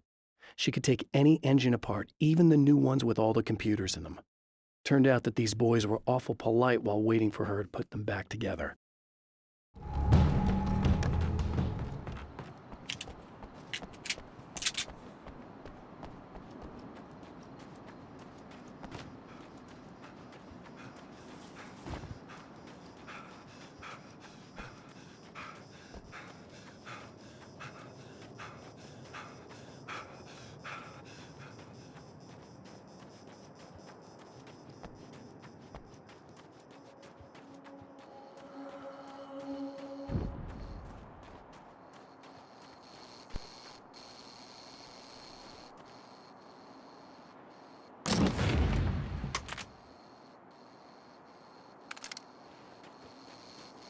Emma? You here?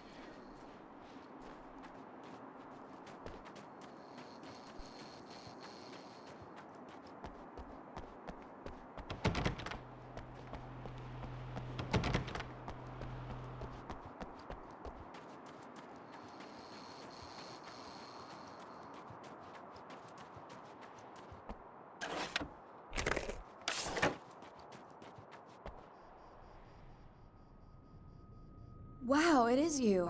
I guess all of it really happened. You remember me? Kind of.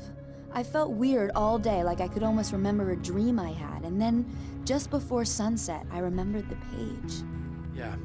I'm going to have to go get those things again. Not all of them. I went out and got them. Well, most of them. I felt stupid at first, but then it was getting dark, and those things started showing up, and one of them made off with the battery. It ran into the railroad tunnel. There was no way I was gonna follow him in there. Sorry. It's good you didn't. You should be careful. I mean, really careful. Yeah, I kinda remember something. Something bad happened to me, didn't it? Forget it. It doesn't have to happen again, okay? Just do what I say. Yeah, okay. God, this is too weird. Am I going crazy here? Just go get that battery. Try to stay calm. You're perfectly sane. We're caught in a time loop. That's why this is happening again. I believe you. God, I feel like I might just lose it any second now. How come you're not freaking out over this? Because on my personal weird shit-o-meter, this just doesn't rate. Look, I know something happened to me before... You're gonna be okay, if you just keep cool, okay? Thanks for getting this stuff for me. It's a big help. I hope so. Are you gonna make everything blow up at the oil field again? I have to. Well, whatever the hell else you might be, at least you're not boring. Just the battery. That'll save time.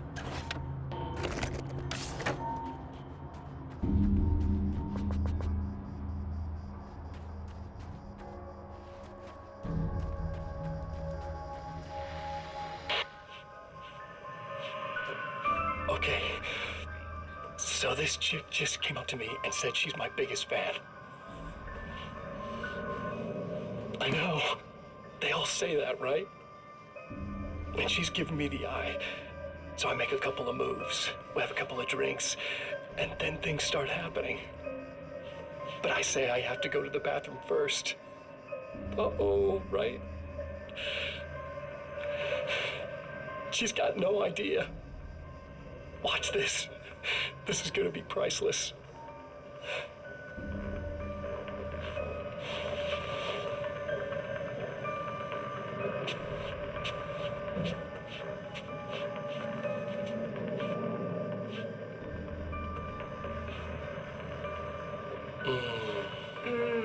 That's nice. I thought you'd like that. Are you tense? You feel a little tense. Maybe a little. I had a crappy day. Yeah? Don't worry, it's improving real fast. Yeah. Hey, don't stop. It's just getting good. Watch this.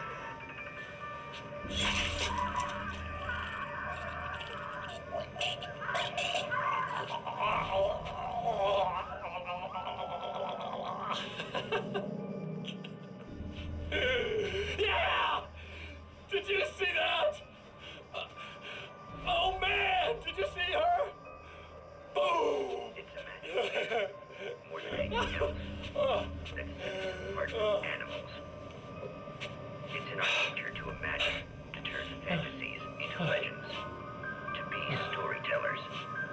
But on a rare occasion, the line between fact and fiction, imagination and reality becomes hopelessly blurred, and nowhere convincingly as in Night Springs.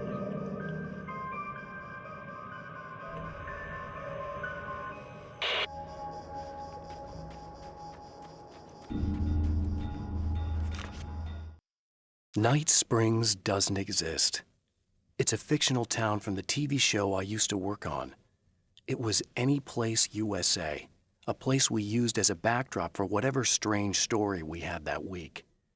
One of the stories I wrote for the show involved a man, the champion of light, fighting his evil double, the herald of darkness. It was something I'd written back in the real world, something I had a link to, a framework I could build on. I had adapted it into a new story. This story.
Now Night Springs is in Arizona, although not for long.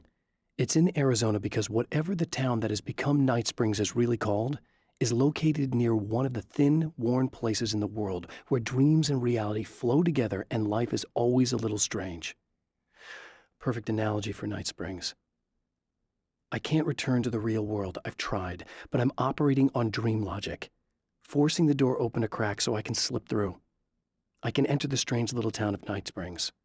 All I did was put it in Arizona for one night.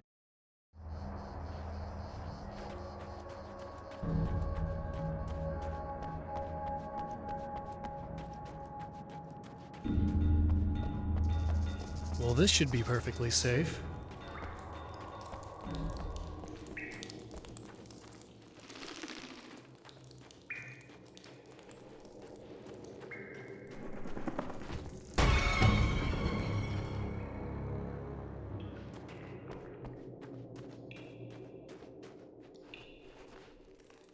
Now I just need her to charge this up.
Found the battery.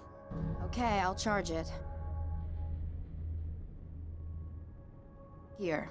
Try not to get killed. Okay. I'm gonna take care of this. Try to stay calm. Look, what if you stay here with me, please? I'm sorry, but if I don't deal with this, no one else will. Ugh, yeah, I guess. It's just that this is getting really creepy. I believe this is real, but I don't understand any of it. I'm getting scared. I can't believe you're so calm. I get scared, but I've had a lot of time to get used to it. That helps. The guy who looks like me is the reason this is happening. I caught up with him, but he swept me back here. Back in time. Yeah, it's a trap. We'll be doing this forever unless I can break out of it. How are you gonna do that? I'm working on it. I came prepared, but things got kind of scrambled when I arrived. I'm tracking down the things I need. Yeah, well, feel free to climb back into your DeLorean or whatever it is you do.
I don't make friends easily. I know plenty of people, but I don't let most of them close. I've known Barry Wheeler ever since we were little boys. We had the time of our lives. I'd get us in trouble, and he'd talk us out of it. Things haven't changed that much now that we're grown-ups. He's the most loyal and dependable person I've ever met, and all the things that count anyway. You could call him a weasel, and you wouldn't be entirely wrong. You could call him a clown, and I would reluctantly agree. But he has never let me down.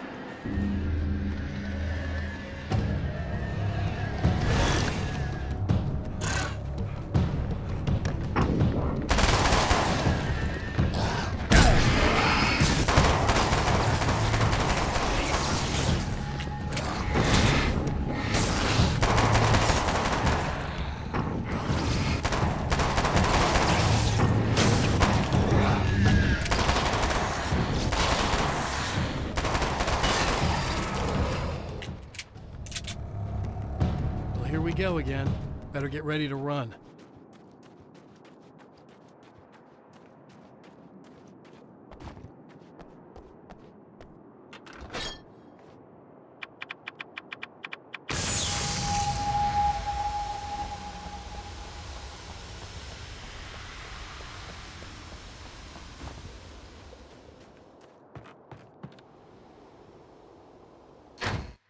I don't make friends easily.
me in trouble. Better hurry.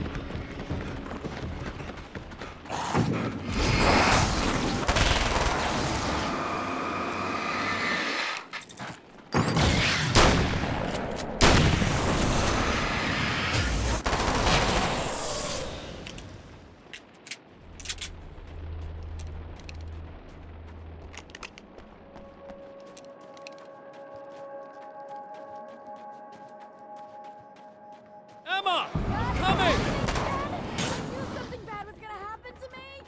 This is not the bad thing! Nothing!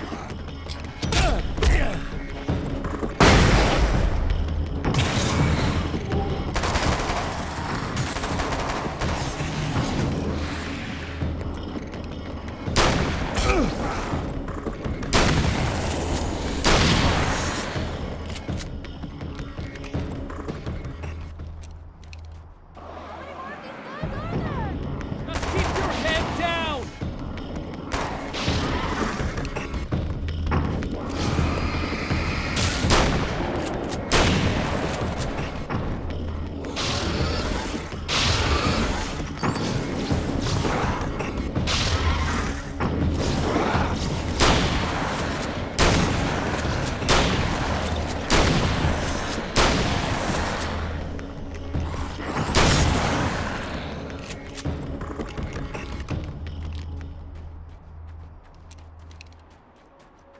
It's okay. It's safe now.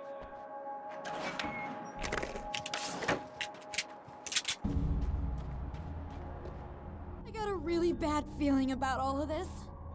I'm gonna need those keys to the diner now. There's a motel key there that I have to get. Oh, hey, you don't have to do that. I have the motel master key. I work for the same company, you know. What's at the motel? Well, there's a dead guy. He's got something I need to get into the Mount Redtooth Observatory. God, that's awful. Hey, you wanted to know about the guy who looked like you, didn't you? The last time you said he had a party, but you didn't go. No, that's not true. I did go. It was really great at first, and then I didn't see it myself, but I hear he turned nasty. He hurt a bunch of guys pretty bad, and there was this girl, she died. But I didn't hear about that until afterwards. I thought that he was so charming. And then he went to the diner. That's right. I wasn't involved. I wasn't involved with that at all. I don't know what happened. Fine. I need to check out these motel rooms. In the meantime, you stay here, okay? I'm serious. Keep the lights on and stay here. Yeah, okay. You got it. I sure hope you're right about this. You're gonna stay here this time, right? Because the last time I didn't, and that thing, whatever it is, happened to me. Yeah. I don't want you to get hurt again. Don't worry, I'm gonna stay put. I don't remember what happened exactly, but I learned my lesson. Good. It doesn't have to happen exactly the same way this time around. You proved that much when you went out and got those things for me. I think you're gonna be okay. Let's hope you're right.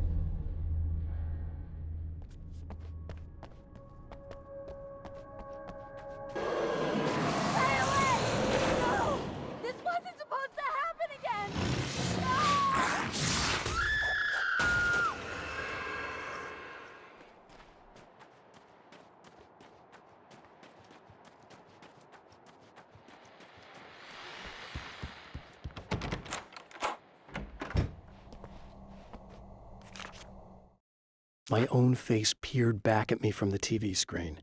For a moment, I struggled with the sensation of déjà vu. How many times have I seen myself like this now?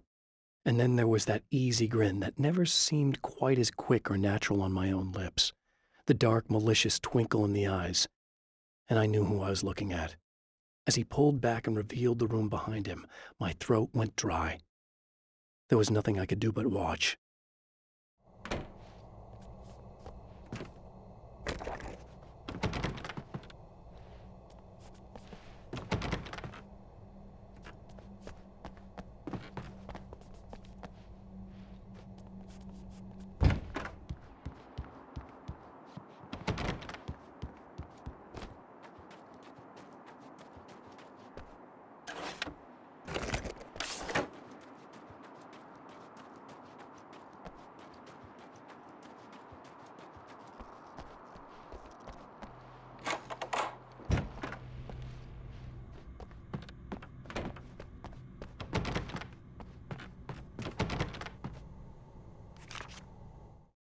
Alice and Barry, my wife and my best friend, are easily the two most important people in my life, and they've never really gotten along with each other. I suppose both of them resent the other's intrusions into what they considered their domain. After I was gone, they maintained an uneasy truce. My book stayed in print, still selling, the licensing machine churned away. She was my wife and controlled the intellectual property. He was my agent and took care of the business. I wish they found more common ground than that.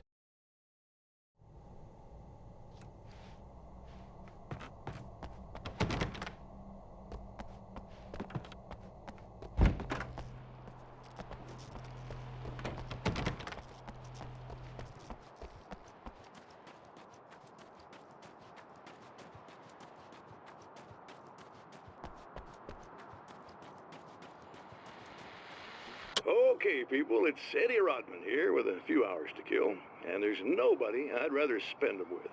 Nobody else in the whole world. Oh boy, that'll land me in hot water when I get back home, won't it?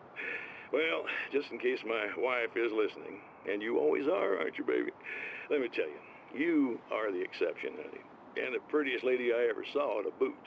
But I'd really like to spend some quality time with you listeners, because, well, tonight's one of those nights. You're sitting in the studio and you kind of forget how long it's been or what day it is. You just sit here and go through the motions. You might as well have been here forever. You keep talking, but you don't even know what you're saying. It's like you're on automatic. You can't stop the ride and get off.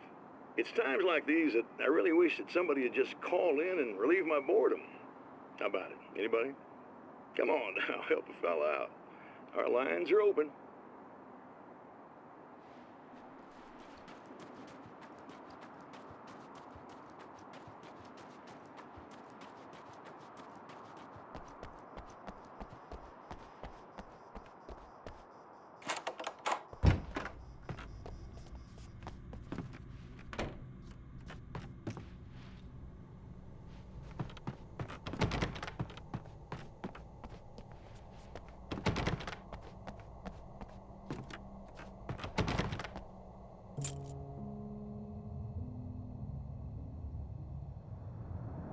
It's said that nobody knows what the future might bring, but for this man, it's no longer entirely true.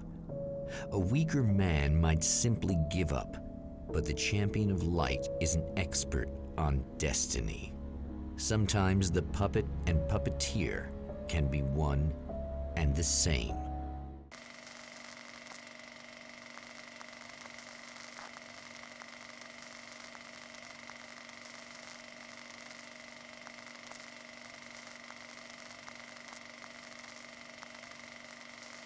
Mount Redtooth, its top littered with man-made eyes that stare into the endless depths of space. Tonight, the champion of light will depend on them to pick out a message from the ether.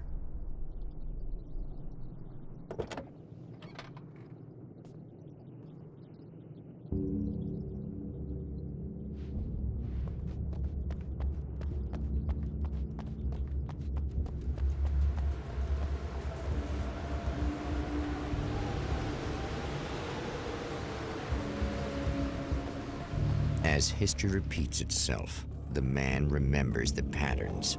He knows that he needs the missing part for the telescope.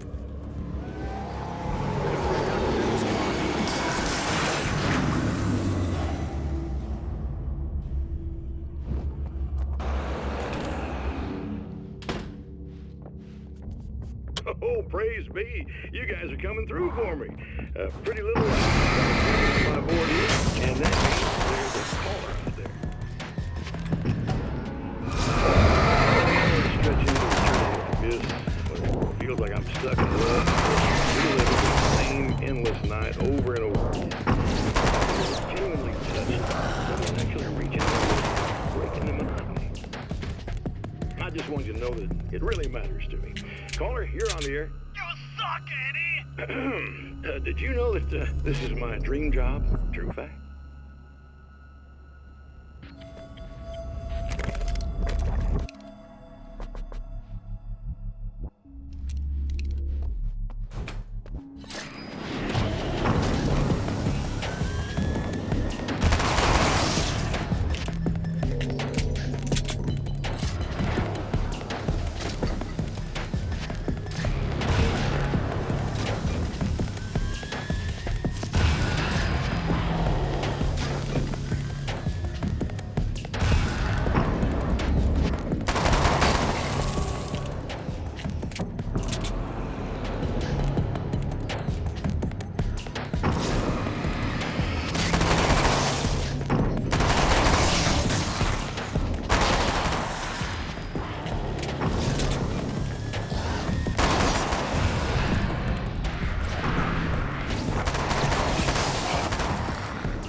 There are places where our world is worn thin, and another reality brushes against ours.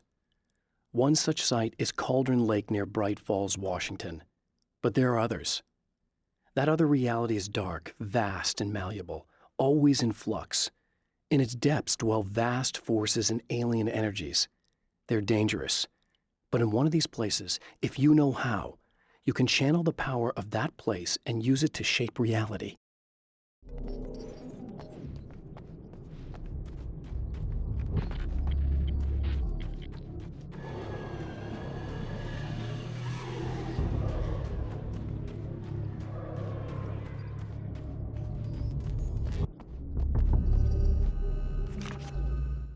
The darkness rose from the depths of Cauldron Lake and took Alice. It needed words. It needed me to write its way into our world. She was leverage, a hostage. I complied, but with a twist. I put in a loophole that gave me a chance to fight back. I was hunted by shadowy enemies, but I faced the darkness. I fought it with light. I drove it back. I saved Alice, but it came with a cost. I was trapped in the dark place below Cauldron Lake.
Stories come naturally to us. We can't help it. There are many different worlds, many competing realities within our heads, fueled by books, television, even barely remembered childhood tales. There's an endless supply of fictional concepts more familiar to us than anything or anyone real. We have a far greater connection to the fictional characters we know and love than the random people we pass on the street. Our destinies and inspirations are shaped by lies, myths, and fables.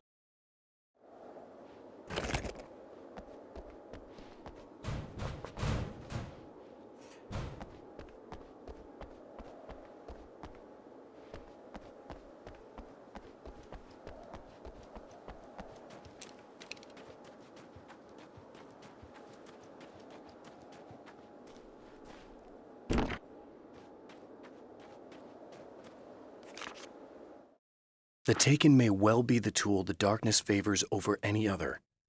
At some point, they used to be human, but whatever humanity they once had is long gone. Now they're just shells covered and filled by darkness. The Taken Mr. throws at me are more grotesque and varied than the ones I first encountered in Bright Falls. But I know how to deal with them. I'd be lying if I said they don't frighten me. But I've survived worse. I can't let them stop me.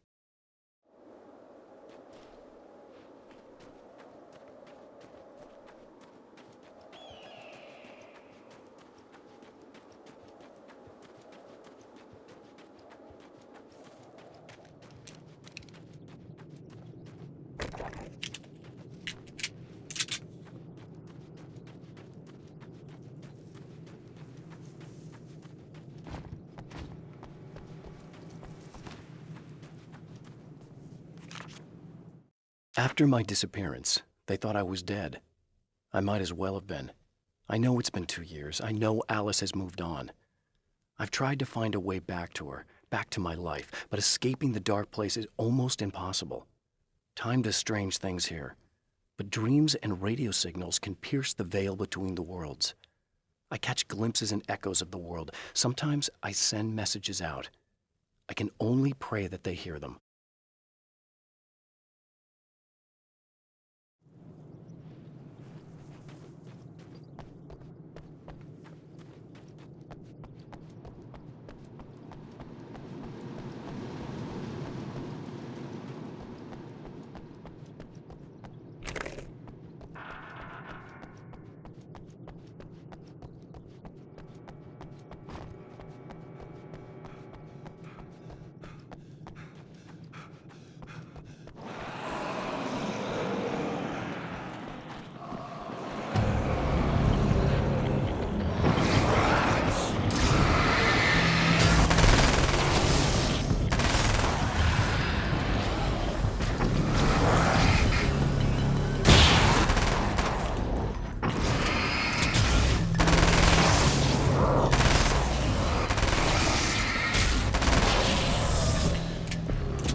When Dr. Rachel Meadows got the call from Michael, telling her to hurry to the observatory, she didn't waste any time.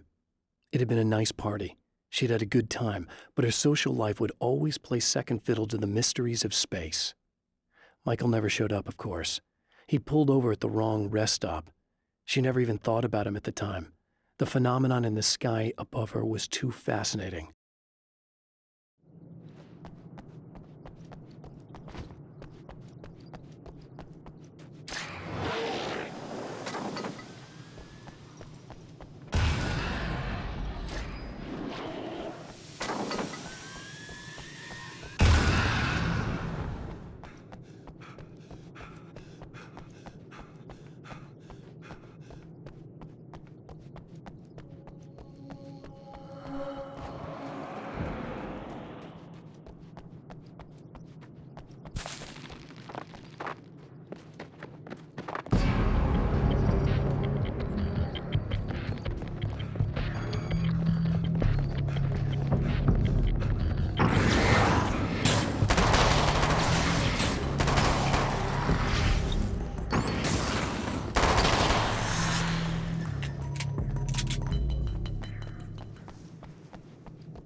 It's you! How dare you! No, wait. It isn't you, is it? I suppose you'd better come in. I'll unlock the door. Thanks.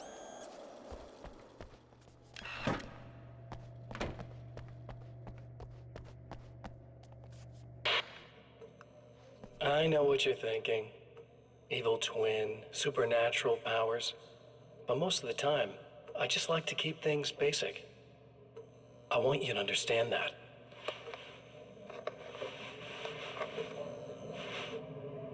Like this. Need to get your hands dirty?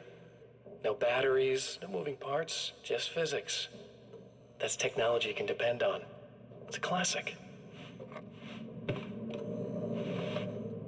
Speaking of classics, you need to be careful with this one, though.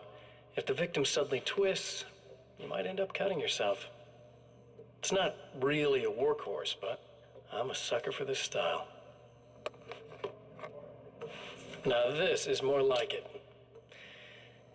You've got slip-resistant grip. Believe me, you really want that traction once you're wrist deep in somebody.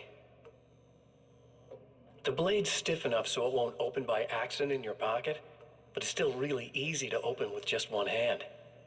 Now that's a big thing for me. I know what you're thinking. It's too big, too heavy. But sometimes you just need the extra oomph. If you're talking intimidation, this is gonna do the job. Also great for dismemberings and whatnot. You know, the messy jobs. I can't tell you how many things I've MacGyvered with this stuff.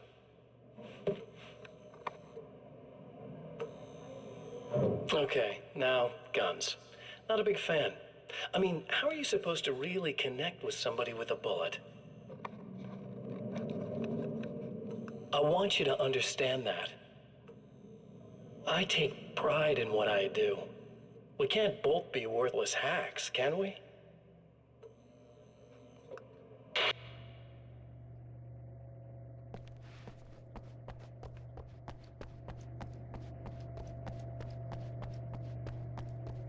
You'll have to forgive me, but this feels very strange. It seems like this has all happened before.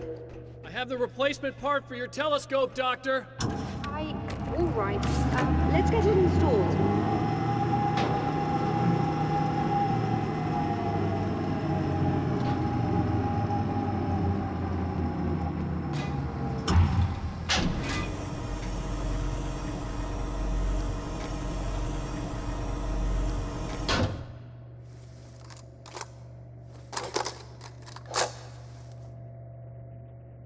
I think we can give this a go, although I have this strange feeling that something will Don't go start wrong. it up yet. There's a problem with the coolant system. Yes, that's right. I remember. All right, let me think. If they're sabotaging it, they'll be at the primary coolant pipe outside. If you can secure it, we should be ready to pick up the signal. That is why you're here, isn't it? Yes, it is. I'll take care of it. Before you go, if you have the time, I'd appreciate if you came up here and explained a few things. All of this is very strange to me.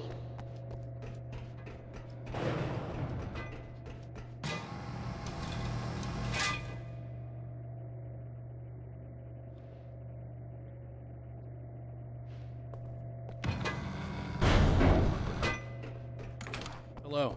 I don't quite know what's going on, but I seem to remember having had this encounter before. It's not déjà vu, Doctor. This has happened before. We're caught in a time loop. That's utterly insane. How could that be? I can't really explain it. I suppose I could call it magic. I don't believe in magic. Neither do I, but I can't argue with what I've experienced. Listen, what matters now is the signal. The last time we only caught a part of it. I need the rest of it. Whether you believe me or not, you want to look into this as much as I do, right? Yes. All right. I realize that you have trouble believing this. That's an understatement. I can't deny that what you say resonates with me on some level I don't pretend to understand. But for all I know, I'm simply delusional. But it's not just you. I've experienced the same thing as you. Doesn't that prove something, at least? Maybe. On the other hand, given your appearance, and the fact that you're trying to convince me that I'm not insane, perhaps you're merely a hallucination that accompanies my delusions. You're not having a psychotic episode, Doctor. For what it's worth, I'm a skeptic by nature. I completely understand your reluctance to believe me. There are people caught so deep in their psychosis that they retroactively manufacture memories and beliefs that conform to the situation at hand. Sure, but you have to stop second-guessing yourself at some point, if you want to get something done.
locate the light, am I correct?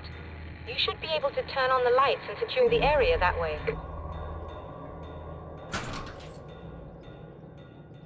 Doctor, can you hear me? I think we're good to go. All right. I'll start looking for the signal. Please, head back.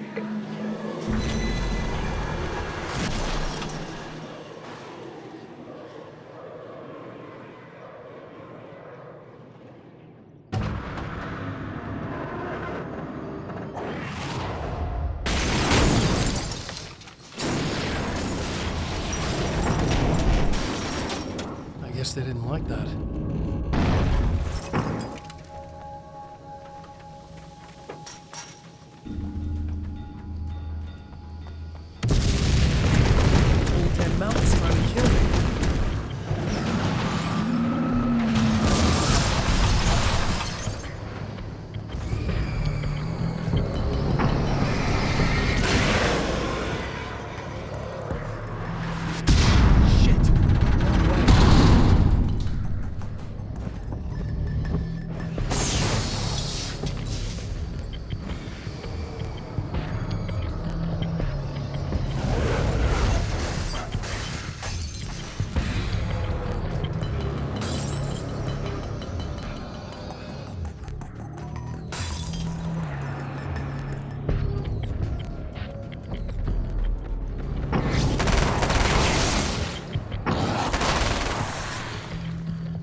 Please, come up here.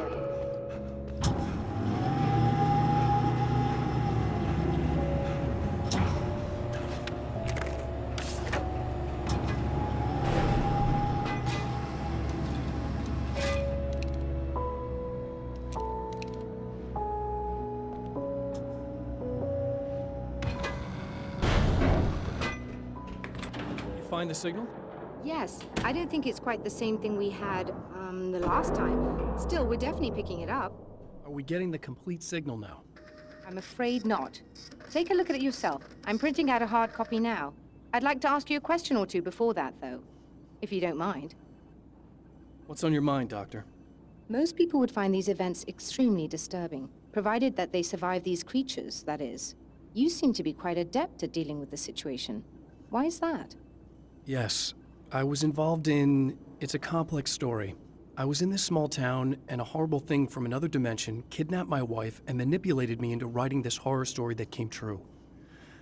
I learned to fight it with light, and I managed to contain it and free my wife. But I was trapped in its world. Are you serious? Absolutely.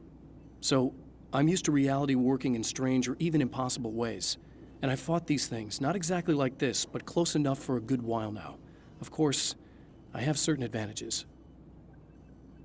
Was there anything else? What did you mean when you said you have advantages? At the risk of sounding like a lunatic, reality is much more fluid than people think. It can be influenced. I didn't take you for a mystic. I'm not. I'm a writer. And under certain conditions, I can, for lack of a better word, rewrite reality.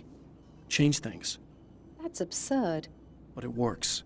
Assuming I believe this, why don't you simply, I don't know, write yourself some superpowers? It's not quite that simple. You need to follow certain laws of drama, I suppose.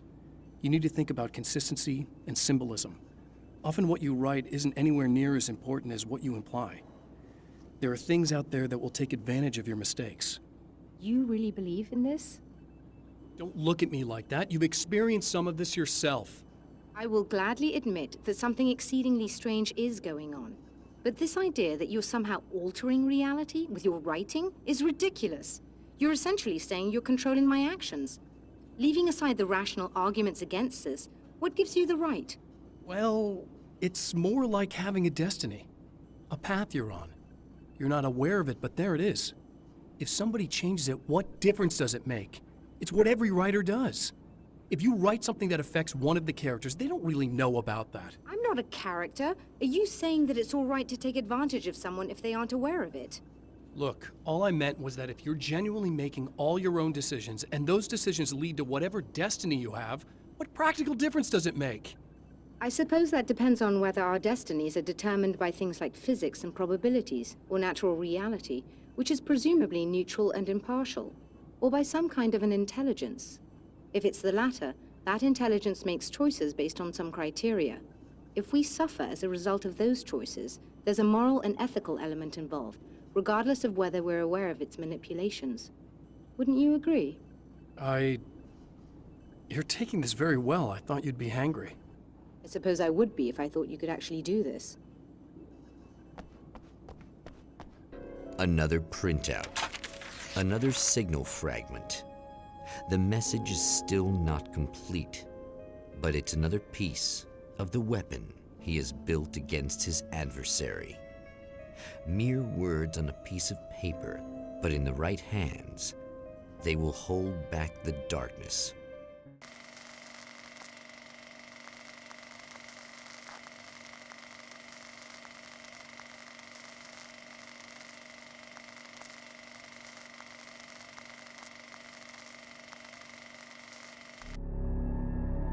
The last time the man came to the drive-in, it did not end well.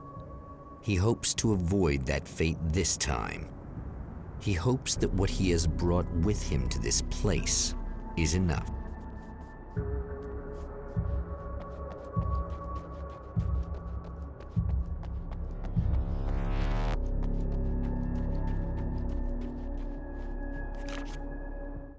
The Taken were always single-minded.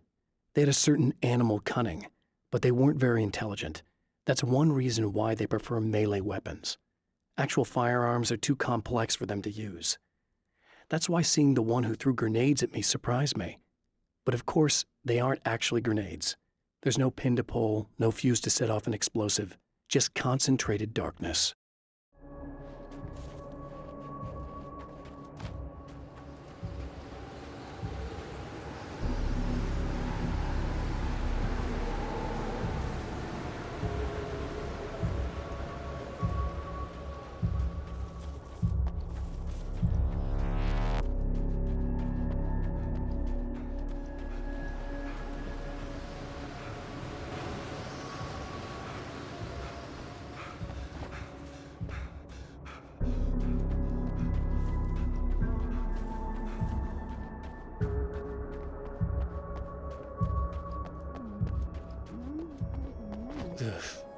Serena's probably out of her mind again, but I'm gonna need that key so I can get the power back on.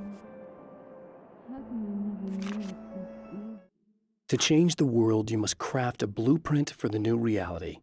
Any work of art will do, as long as it's a genuine act of creation. That's what the energies of the dark place respond to. The results may be subtle and perplexing, or far-ranging and momentous. My area of expertise? The written word gives much more precise results than music or interpretive dance would, for instance. But words can be extremely dangerous. What you define may become reality, but so can that which you imply, even if you don't realize you're doing so.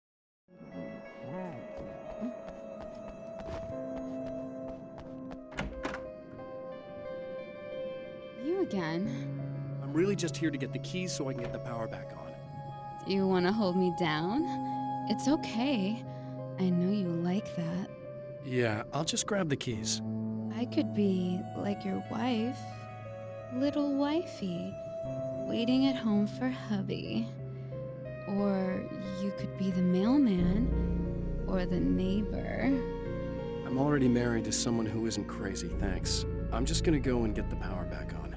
Aww. Look, I may or may not be back. I have the access code to the booth already, so once the power is on... You should totally come see me. We could have fun. You know. We'll see how it goes. You should sit down or something. Try to stay calm. I don't want to be calm. I want to be nasty. I want to be nasty with you. Yeah, okay. You could do anything you want. You can use my... Let's not even go there. I was hoping that you'd remember more, but I guess that was too much to ask.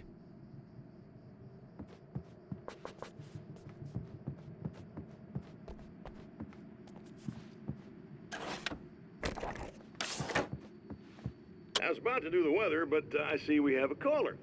Hey, you're on the air with Eddie. What's up? Hey, Eddie, it's Ricky. You talked about fate before. You think about that a lot? Not a lot, to be honest, but I take it you do. Oh, yeah. Oh, yeah. Any conclusions you'd care to share, Ricky? Well, we've got free will, right? That's in the Bible and everything. Yeah, right, sure. So free will, right? Am I right? I mean, if we can do what we want, how can there be fate? I mean, you don't know what's going to happen next, so there's no fate. There's just people doing stuff. Well, I don't know, Ricky. I don't suppose you have considered the possibility that we're all here in the service of a greater purpose, incomprehensible to us, and that what we take to be freedom is nothing more than the move of a pawn on some cosmic chessboard, limited in scope, subject to the whims of unseen players, existing only for their entertainment. Or perhaps we're just a twisted reflection of actual events that can happen elsewhere. Could it be that such is life in Night Springs? Dude, what? Food for thought, Ricky. Food for thought.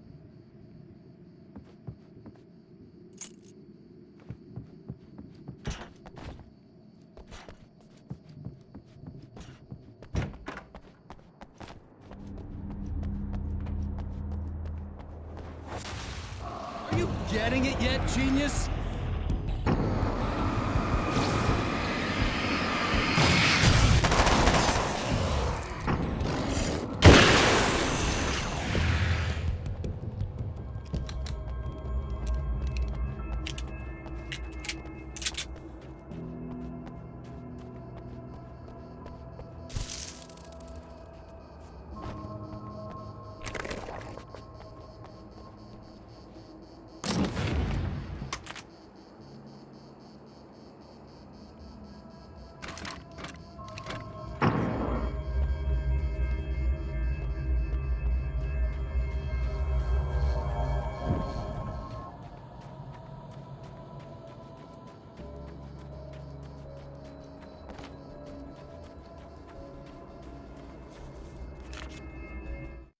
The car seemed to sail through the crisp mountain air in slow motion, spinning around one axis almost lazily.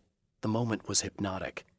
Then it struck the pipeline in a shower of sparks, the impact turning the windshield into a burst of safety glass. As it hit the ground, I snapped out of my reverie. The car was rolling downhill, slowing down as every bump killed momentum but still coming. The fence wouldn't be enough to stop it.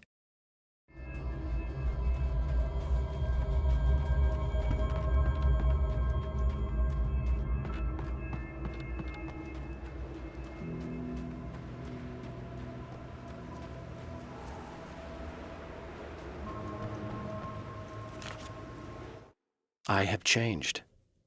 I know who I am now. I know that I can write my own fate. Bright Falls taught me that. I know that indulging my weaknesses, giving in to fear and complacency will only drag me down. The Dark Place taught me that. I'm no Zen master. I've not attained enlightenment. But I have learned to let go of the things that I don't need. I know that without that balance within, I become my own worst enemy. Now I strive for equilibrium, and with that, I'm strong enough to get where I want.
It's obvious that for all his power, Mr.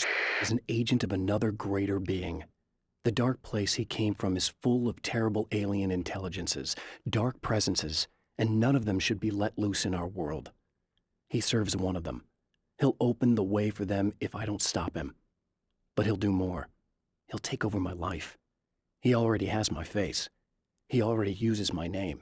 He'll become Alan Wake in every way imaginable and corrupt everything, unless I can stop him.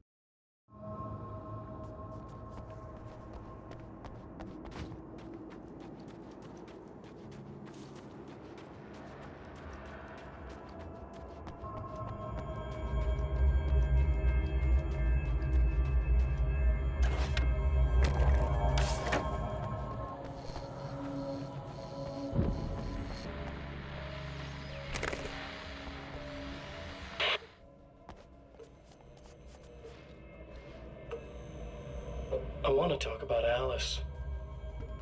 Just look at her. She's really beautiful, isn't she? Your wife. Well, my wife, really. Just my wife soon. Don't worry. I'm not gonna treat her like the others. She's special. If I wanted her dead, she would be. I've been around for a while now. So talented. You haven't seen her new work, of course. Oh, it takes my breath away. Really, she's that good.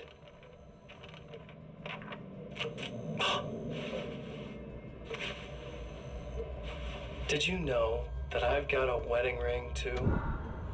We're that similar. She's seen me a couple times, you know. I've let her catch glimpses.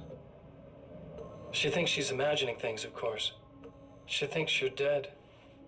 It might as well be. I mean, even if you manage to keep surviving, you'll be in my trap forever. So I'll go to her. It'll be an amazing moment. Oh my God, you're alive. I'll be the good, loving husband for as long as I can stand it. She'll love it. And then, one day, somehow, it'll happen. Maybe I'll slip up, she spots something, or maybe she just starts running her mouth.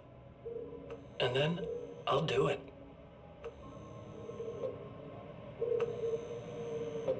It's gonna be sweet.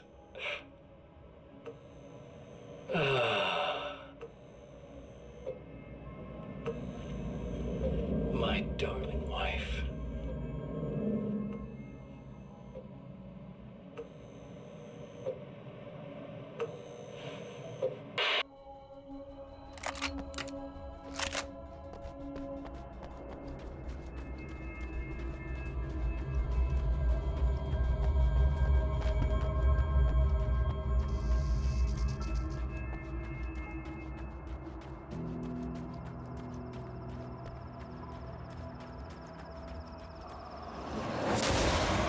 A little hamster in a wheel. Go ahead and keep running for all the good it'll do you.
The dark place is utterly hostile to human life. It eats at your mind, wants you to succumb to madness. Your own thoughts can turn against you. Every shadow conceals a threat that attacks at the slightest sign of weakness. You're under endless assault. Every day is a struggle for survival. But I've learned to take care of myself. I focus on Alice, our life together, my need to be with her. That takes me a long way in the dark place, as long as I have my gun and the flashlight.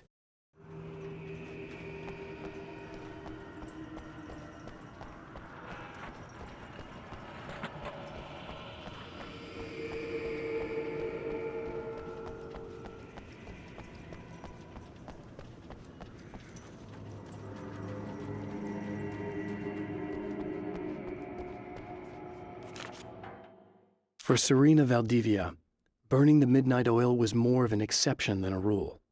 A procrastinator and a perfectionist, she often worked when she wouldn't be disturbed. Tonight was especially important. The film festival would open tomorrow, and there was still so much to sort out. It wasn't that the work hadn't been done. She just didn't feel like she had completely mastered everything yet.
If you die, you lose. If you quit, you lose. If you make it to the end of the loop, you still lose. Sucker!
I have created the weapon that can put an end to this, a blueprint to a new reality.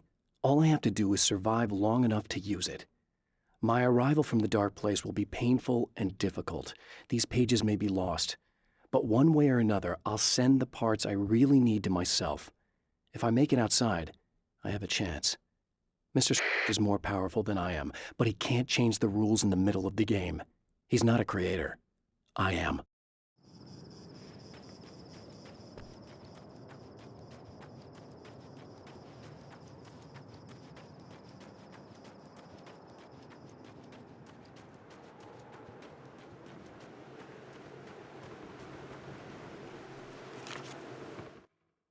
The trap Mr. has set for me is as simple as it is impossible. Whenever I reach him, he sends me back to the beginning of the maze. It's a loop in time. I go through it only to end up where I started. There's a brutal genius to it. If I die, it's over for me. If I survive, I end up where I started. Sooner or later, the odds will catch up with me. And in the meantime, he gets to toy with me. But that's why I have a chance. He's caught in this pattern just as much as I am. I know where he'll be, and I'm prepared.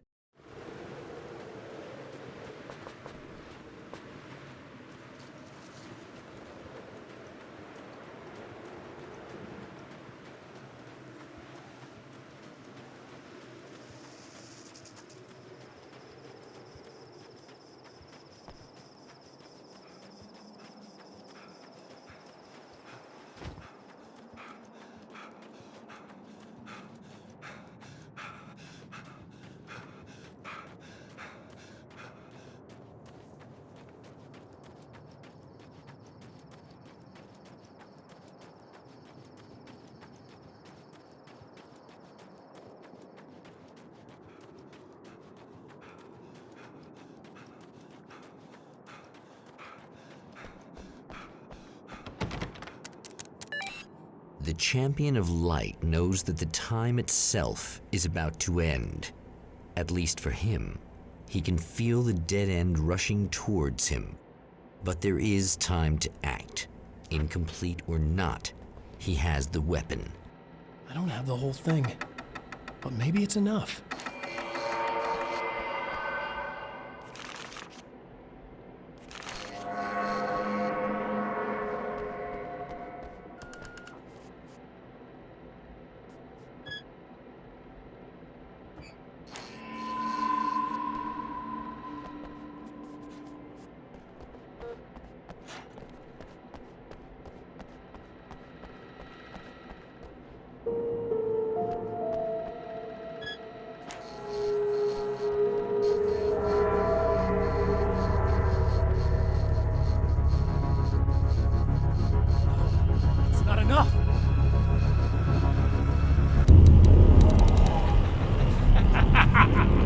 You're trying to be cute, aren't you? What are you up to? It's a waste of time, buddy. You should just lie down and die. Let me take over. This is the only thing you've got coming to you. From here to eternity. No matter how many times you come back.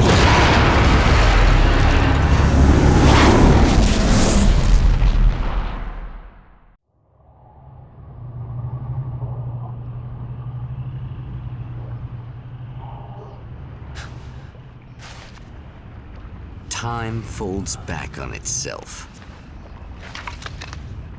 Again, his senses scream as the very impossibility of what is happening assaults them.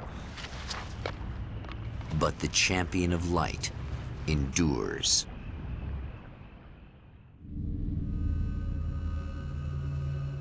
Each time he gets a little closer. Each time another detail falls into place. Now, the trap works against the herald of darkness.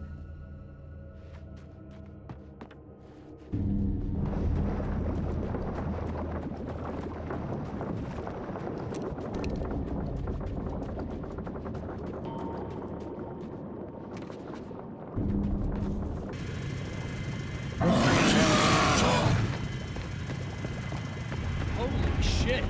What are you, the King Hillbilly?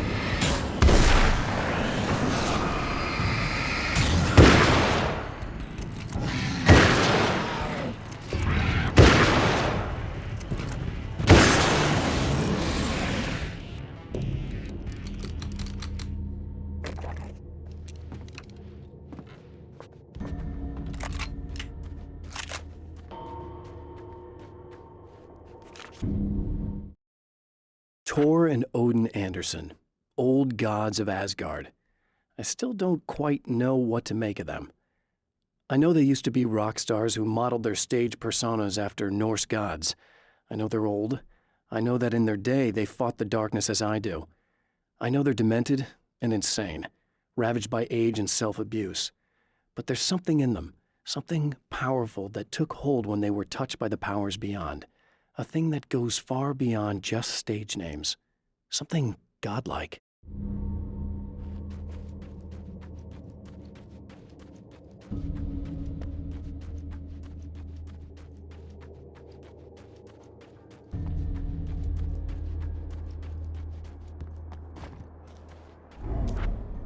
Right on cue, bubbling to the surface from untold depths, the horrors come. The emerging monsters do not expect the warm reception that has already been prepared for them.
Stop. Saving Emma.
Getting the Andersons into the recording studio was a struggle and a half. But once they actually picked up the instruments, something happened. They were two old men, and they weren't. They were doddering bags of bone, and they were barely contained power. And there was music. Barry rubbed his hands together. He knew how to pick a winner. Now all they needed was some direction on how to make things a little more modern. Barry had never produced a thing in his life, but he knew what he liked. He knew Balance Slays the Demon was going to be a hit.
I have seen the darkness twist flesh into new shapes before, but encountering these giants is an extremely disturbing experience. It's as if the genre has been switched on me. There's something out of Pulp Fiction. Twice as tall as normal men and stronger than forklifts, their lumbering gait and slow-witted demeanor brings to mind some kind of mean-spirited caricature of a feeble-minded hillbilly.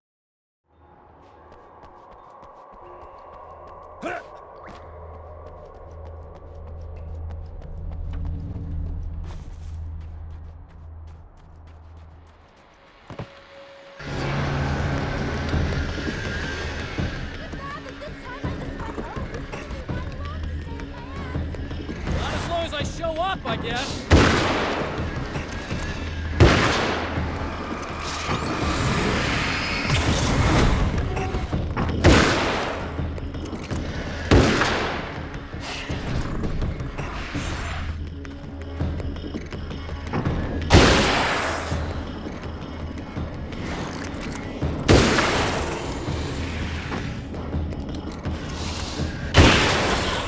It's clear now.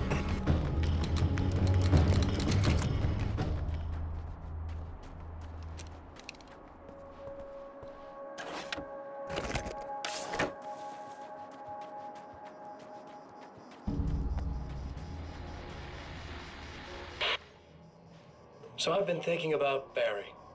I don't know what to do about him yet. I mean, I'm not gonna keep him around, that's for sure.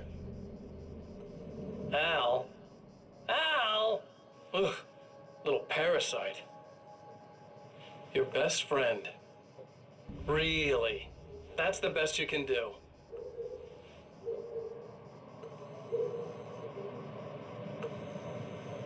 I actually kinda like the guy. He's a plucky little butterball. He plays the clown. That's a hard road to take. But I don't need him sticking his fat face in my business. Did you know he's been hanging out with the sheriff from that shitty little town? They keep in touch. Barry's about the only guy who insists that you're not dead. How about that?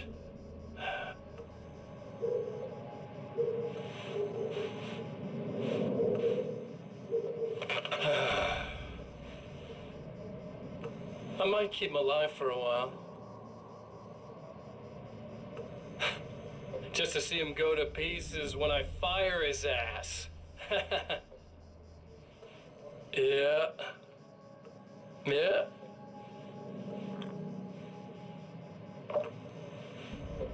Yeah.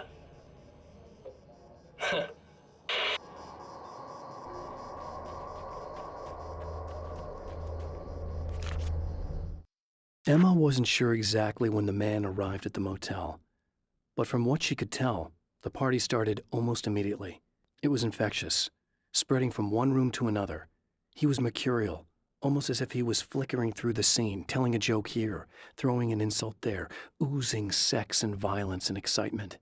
She had never seen someone like this before. He looked at her and smiled, and she felt her heart flutter a little.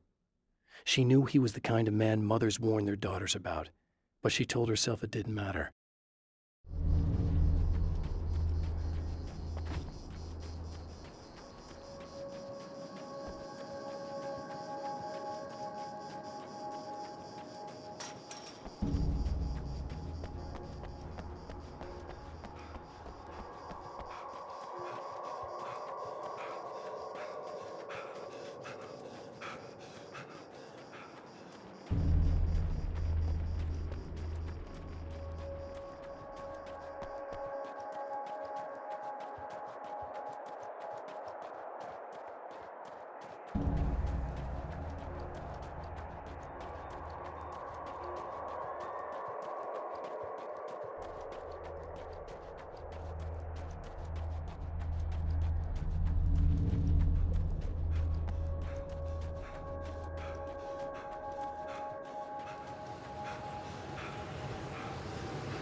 Yeah, thanks for saving me again.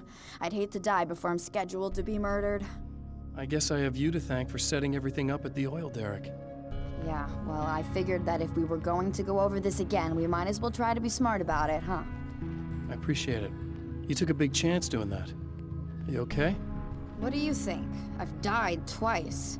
I remember everything pretty clearly now. You said I was gonna be okay. I don't know what happened. Well, it's not your fault. I think one of those, what did you call them? The takers? I think they did something to the power and they got me that way. I'm sorry. But I got the keys from the dead guy in that room. And I'm not handing them over until you do something about this. I'm sick of getting killed. Fair enough. You seem calmer now. I tried freaking out. It didn't do much good for me. I guess you get used to the craziest stuff. Good for you. Plus, I figured I'd take the edge off, you know? Mm-hmm. Those herbal supplements are pretty good, huh? Oh, yeah. I wanted to try to explain things to you now since you're calmer, but maybe this isn't the best time after all. Oh, shit, yeah. Better not get all metaphysical on me now. Seriously, I'm like 2 sentences away from thinking how we could all be like atoms on God's skin or something. Or figments of somebody's imagination? Wow. I'm just gonna try to chill out and not think about that or getting murdered or anything, if you're cool with that. Gotcha.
Okay.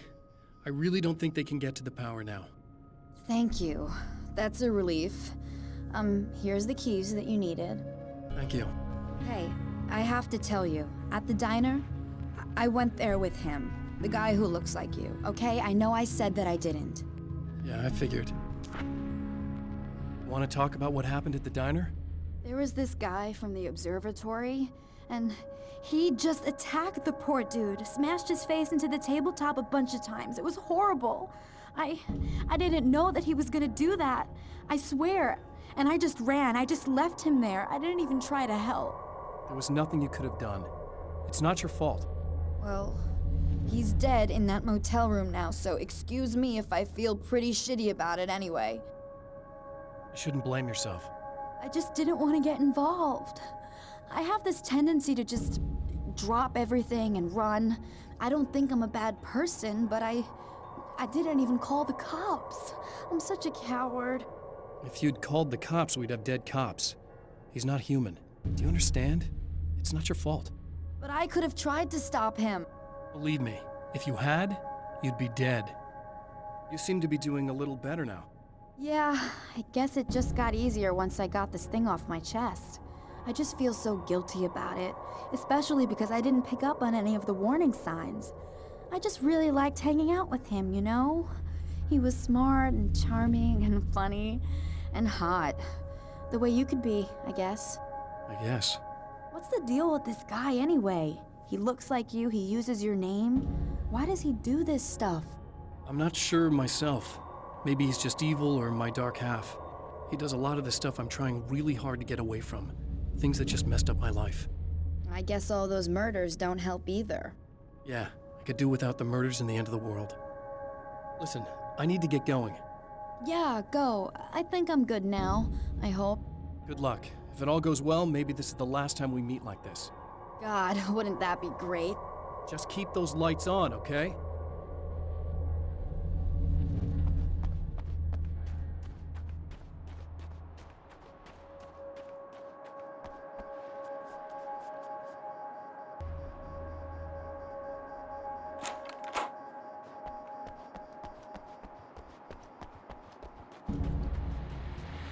Well, art lovers, are you feeling neglected? You shouldn't. You know Eddie Rodman's got love for you, which is why I actually hauled myself out of bed before noon, just so I could record an interview for your pleasure. Enjoy. Now, as I'm sure you all know, the annual Night Springs Visual Art Show is coming around again, and that's a big deal for all of us that are in the culture business. If you can call it a business. That's a little controversial, I know. Oh, that's okay. Money makes the world go around, no doubt about it. And that's one of my guests here at the studio, Serena Valdivia. She's a curator at the Night Springs Gallery of Visual Arts, and she's in charge of the NSVA Film Festival, held this year at the old Night Springs Drive-In Theater. Hello, Eddie. It's great to be here. And let me just say that it's a wonderful venue. Absolutely. And with her is one of the filmmakers, somebody who's actually primarily known as a renowned photographer, Alice Wake. Hello. Alice, I've seen a lot of your work over the years. It's very impressive. My wife's a big fan, actually. Oh, thank you. You've gained quite a bit of fame as a photographer, but that's not why you're here, right? You actually have a film. That's a little surprising. For me, too. I really wouldn't be here at all if it weren't for Serena. You two are friends, I take it? Yeah, we move in the same circles. So, about a year ago, I heard about all this footage she'd shot, and I got to see some of it, and then I started pestering her about actually putting it out there, because it was really good. I didn't really want to show it. It felt too personal. Well, yes, I can understand that. It features your husband, and he's, well... He's dead. I thought he was missing. It's been 2 years. This sounds awful, but yes, I believe he's dead. Otherwise he would have, well, you know. Yeah, I understand. Well, hold that thought, and we'll be right back.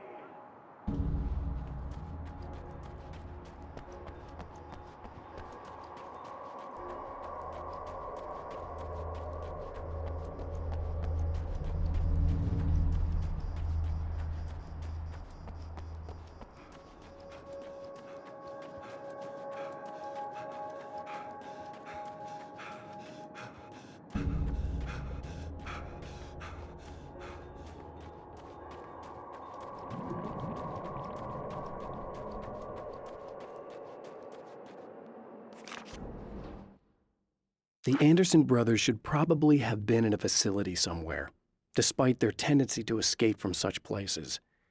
It could be argued that they had no business being on tour, considering their condition. Their lives mostly revolved around the laundry list of ailments and their endless quest for liquor. But Barry Wheeler managed them now. And whatever else they might say about Barry, he knew how to make things happen. And honestly, it wasn't like the Andersons were the most difficult clients he ever had.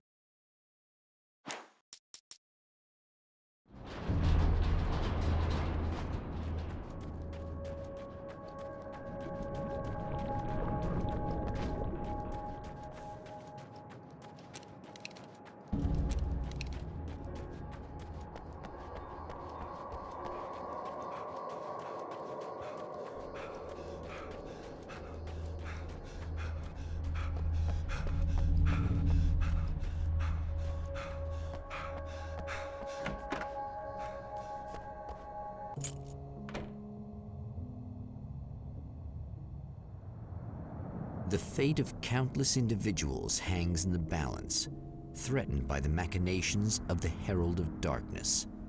And yet, for a moment, the champion of light breathes a little easier. He has saved one life. For this moment, it is enough. And soon, perhaps, he can put an end to this.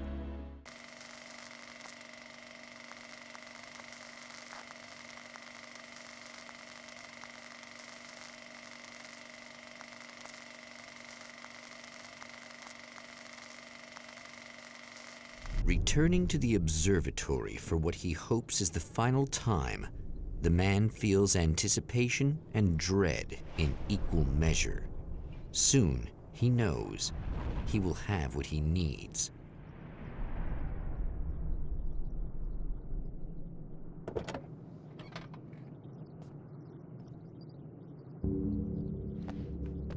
Hello, I was expecting you. I've already taken care of the imaging array, but you should still look into securing the primary coolant flow. With some luck, you may be able to light the area before these things even show up.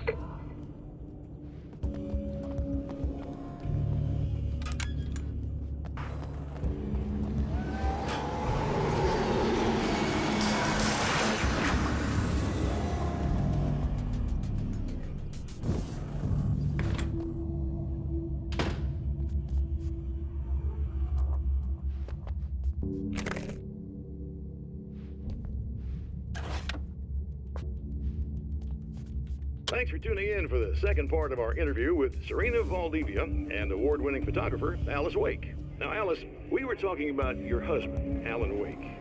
Is that a sore subject for you? Well, a little bit. Of course it is. The way I see it, we had our good times and our bad times, and on the whole, we had a lot of good times. He really made me happy. I don't mind being reminded of him.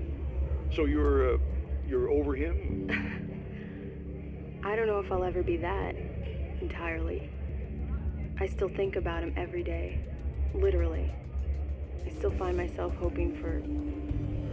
Well, sometimes I think I see him just standing somewhere, watching me. I think most people who lose someone they love experience things like that. But on the whole, I'm doing all right. 2 years is a long time to adjust, and I'm not really the type to wallow in the negative. Well, I know there are a lot of stories about Alan. He seemed to have something of a wild streak. That's not really what our show is about, though. Look, all that stuff really gets blown out of proportion. He had his problems, but it's really frustrating for me because people like to talk. They love to tell these crazy stories, and they never really knew him at all. Well, the character he created, Alex Casey, is a household name. The books still continue to sell. There's been talk of a TV series, a movie, a video game. Must be nice to know that his work is still being appreciated by so many readers. Yes, of course, but I don't really deal with the business side. I leave that to Alan's agent. That would be Barry Wheeler. Actually, I just interviewed him. He's currently in the music business. Mm-hmm. And he's also Alan's best friend. Do you two keep in touch? Or? We talk regularly. Like I said, he handles the business side. I think we should talk about her film. Yes, of course, you're right. I'm Eddie Rodman, talking to Alice Wake and Serena Valdivia, and we'll be right back.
Very good. I believe we're ready to look into the sky.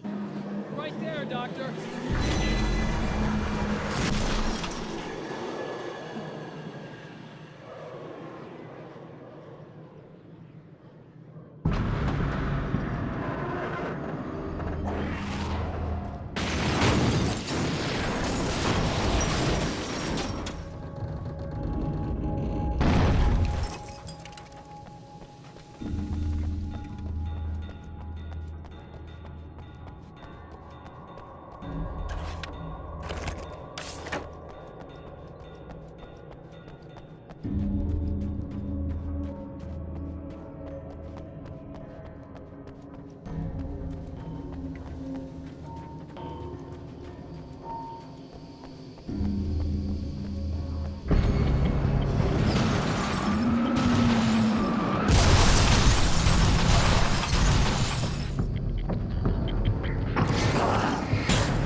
This act of creation is exhilarating and frightening.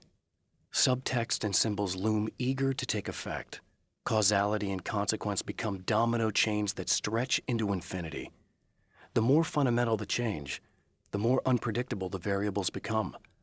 Reality is too complex to control completely. Ordinary questions become meaningless. Who created who? What is really real? Everything is as real as everything else. You learn to let go of the things you can't control and go with the flow, or go insane.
The man before Dr. Meadows was handsome and slick.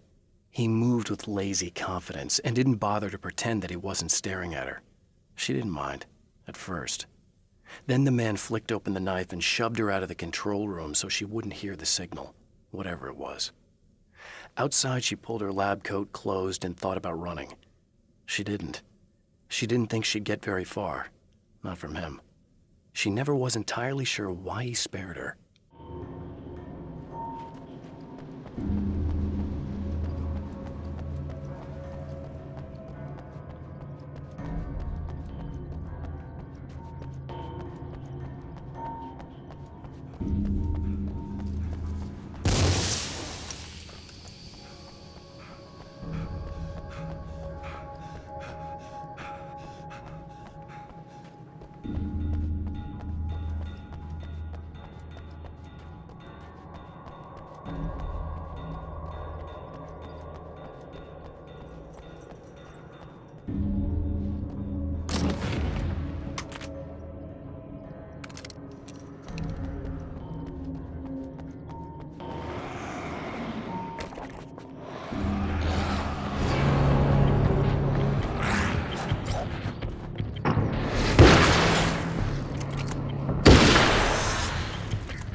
This is what you look like.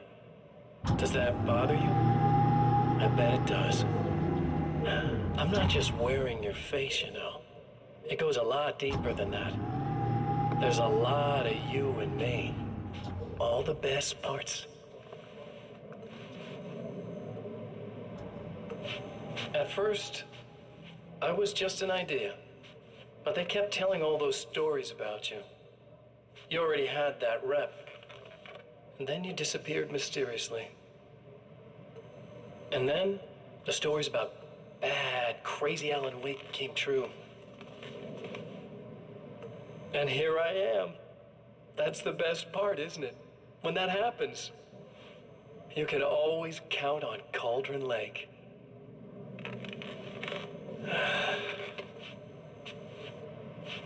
I'm just as real as you are. And I'm the improved version.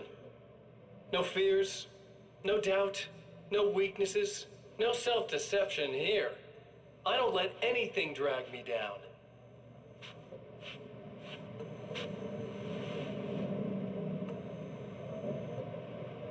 I know you like I know myself. I know it bothers you that I'm like this, that I use your name, crawl my way into your life. But I only do it because I'm better at being you than you ever were.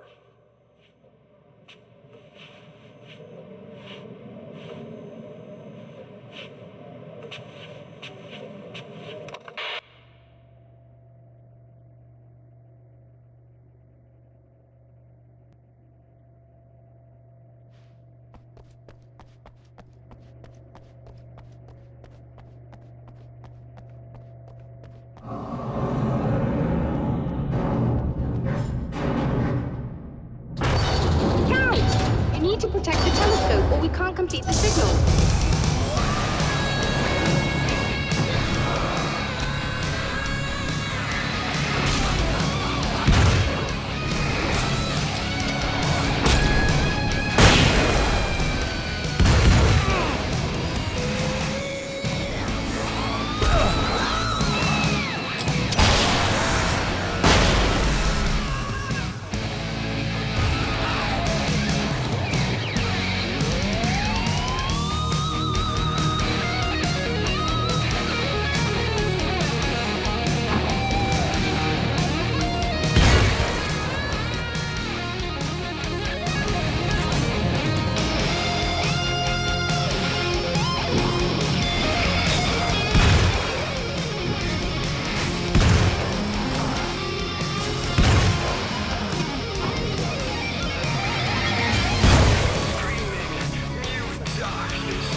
Violating the laws of physics in my observatory. That's just rude. Are you all right? I'll live. I'm glad. I'll send the lift down to you. I remember our previous encounters very clearly now, but technically, if this really is a loop in time, we've never met before. I don't know why our awareness persists, but it's bloody fascinating.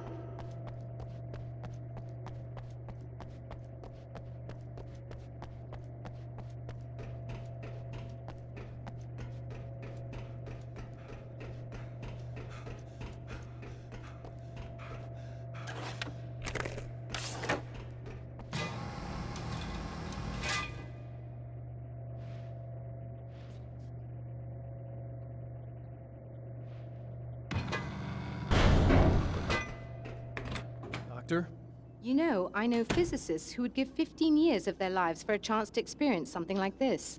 I'd imagine that being stalked by horrible axe murderers would curb their enthusiasm a little. Clearly you've never met hardcore physicists. I'm glad you're in such good spirits, but... The signal! Yes, it's completed. Finally. If all goes well, this should be the last time we go through the loop. You know, I just realized that I don't have any memory of what happens after you leave. What does that mean? I don't think it means anything. If everything goes well, you just keep going. I don't show up here like this again, no more bad guys. Things go back to normal. Let's hope you're right. I'd love the opportunity to look into this in more detail. Looks like you've accepted the situation. I'm a pragmatist. If this is a delusion, at least my first psychotic episode is anything but boring. Really, Mr. Wake, at the end of the day, I'm a scientist. I love mysteries. I love not knowing. Whatever else this might be, it's absolutely fascinating. I wonder how far this reaches. Is everybody in the world experiencing this? Who knows? I think reality's probably pretty fragile right now. Doctor, I can see you're very enthusiastic about this. I'd appreciate a bit of discretion. Are you suggesting that we should suppress this? No. You can do what you like, but I want you to leave me out of it.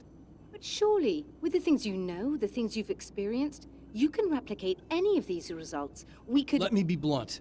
If you drag me into this, I'll deny everything. I'll lie like my life depended on it. And writers are damn good liars. Word of advice. This is things man was not meant to know territory. You get into this, chances are you'll open up a door into a world of hurt. Believe me, I know. I see.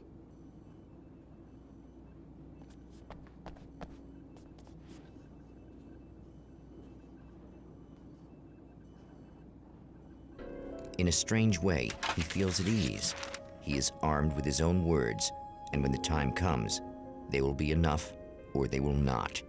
For now, he's content to let the currents take him toward the final confrontation.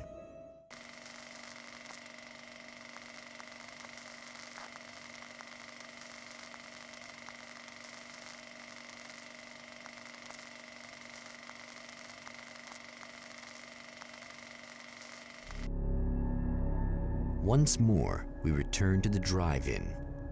If he's aware of the absurdity of arming oneself with a few sentences and standing against a power that can pierce time itself, he doesn't show it. The man has his share of weaknesses, perhaps more, but cowardice is not among them.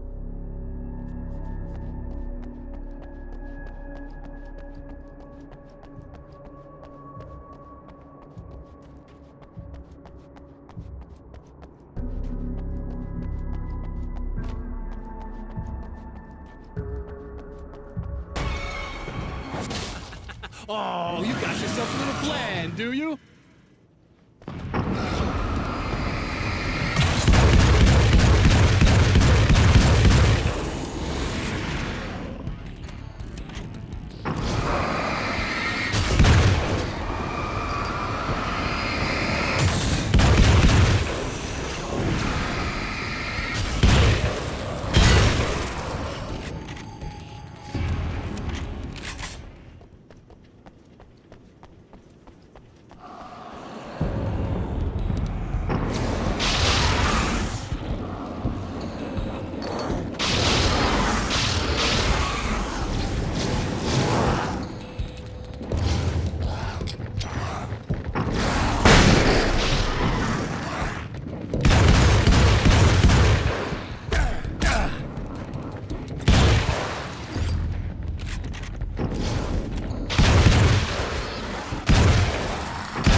never getting out of this, Wake. Never! Don't worry. I'll take care of your wife and your life. You're starting to sound a little desperate. Really, I'm a psycho. You knew I am a psycho. I told you I'm a psycho. Really, I'm a psycho. I'm a psycho.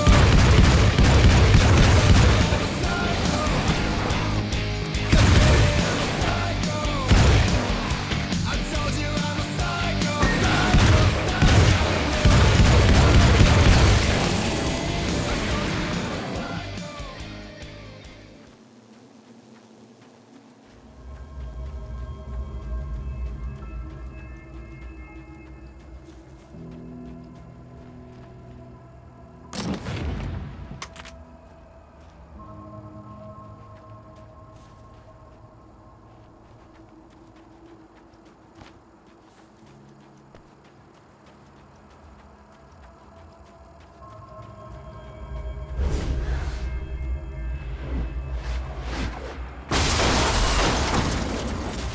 I don't know what you think you're doing, but I'll send you right back to the beginning.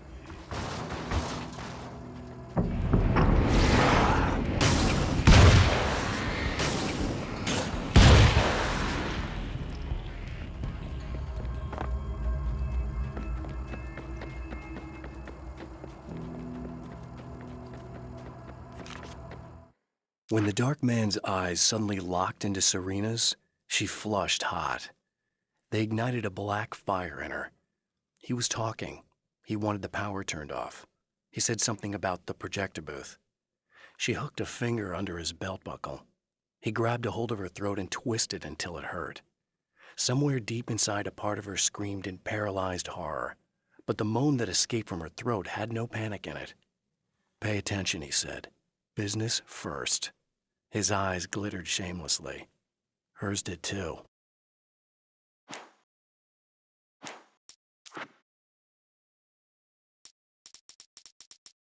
I'd found her film from the pile of containers in the back. I'd threaded it into the projector. I swallowed hard, staring at the screen, hearing her voice, the sunrise I remembered so well only moments away. And then Mr. was there, nailed by the projector's beam, caught in his own trap. He shouted at me, first in confusion, then rage. And then the sun came up and things started to burn. The film noir poster reminded me of Alex Casey, the detective's cool exterior never cracking even with the gun pointed in his face. In the back room, all the lights had been turned off, except for the lone spotlight which illuminated the bright red fire extinguisher on the wall. The atmosphere in the projection booth at the drive-in was charged, almost unreal. Despite that, the air felt cool and refreshing this late at night. It'd been a hot day. The summer was nearing its end, but it wasn't over yet.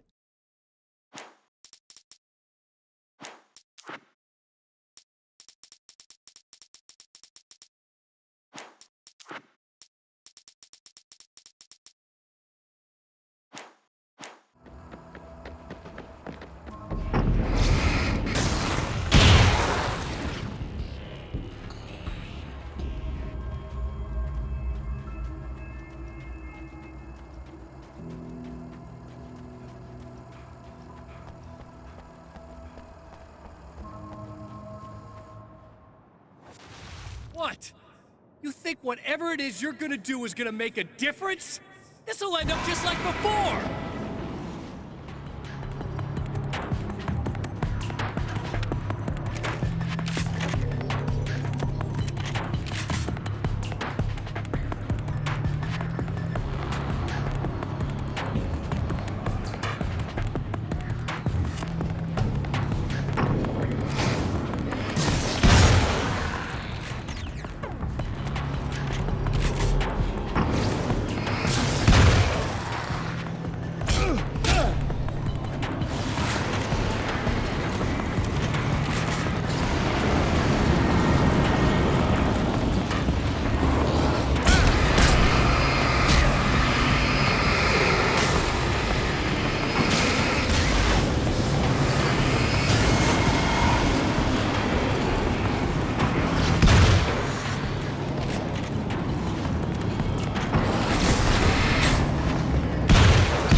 There's more to fighting the Taken than just burning away the darkness that protects them. When I'm fighting for my life, I find myself slipping into a state of intense concentration that makes the beam of my flashlight seem more powerful and focused. I used to think it was just my imagination, something brought on by the adrenaline and fear of death, but now I'm not so sure. I've been touched by powers that I can't begin to truly comprehend, and they've left a mark. I'm starting to think this might be a part of it. I've been around for a while now, you know? While you've been indisposed, stuck in the darkness, I've been busy. I operate in the shadows, not always literally, you understand? I'm a little more resilient than those I've taken, but I do my best work in the dark.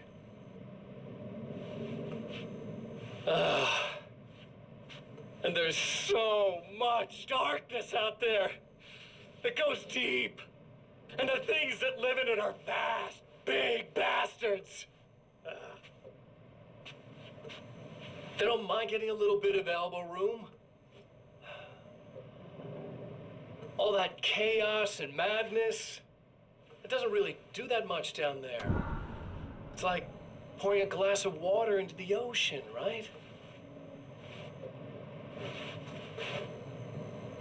But up here, yeah, you can really make an impact.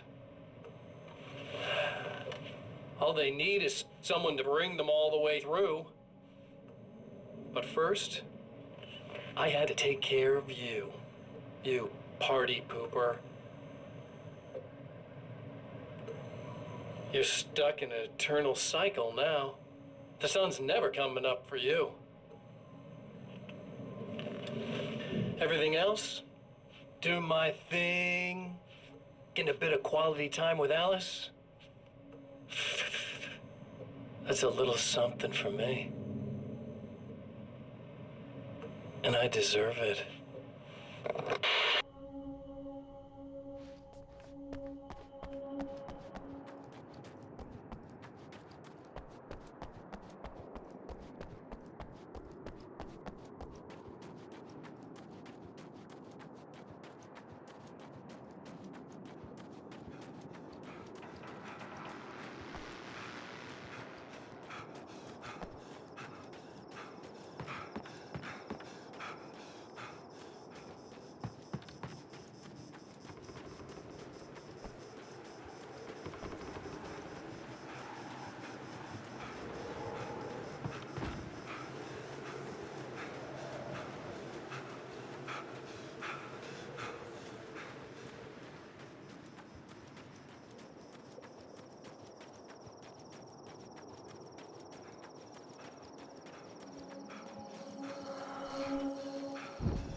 I held the film canister in my hands.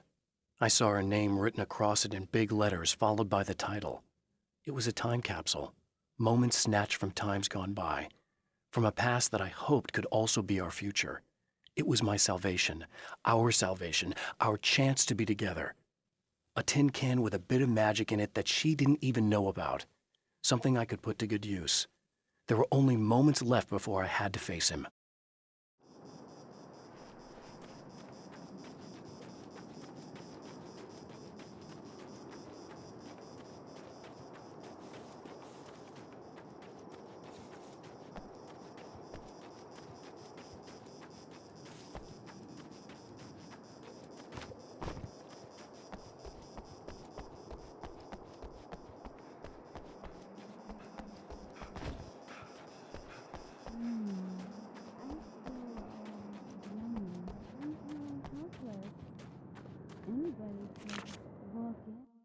The clothes I wear now I shaped from dreams and memories.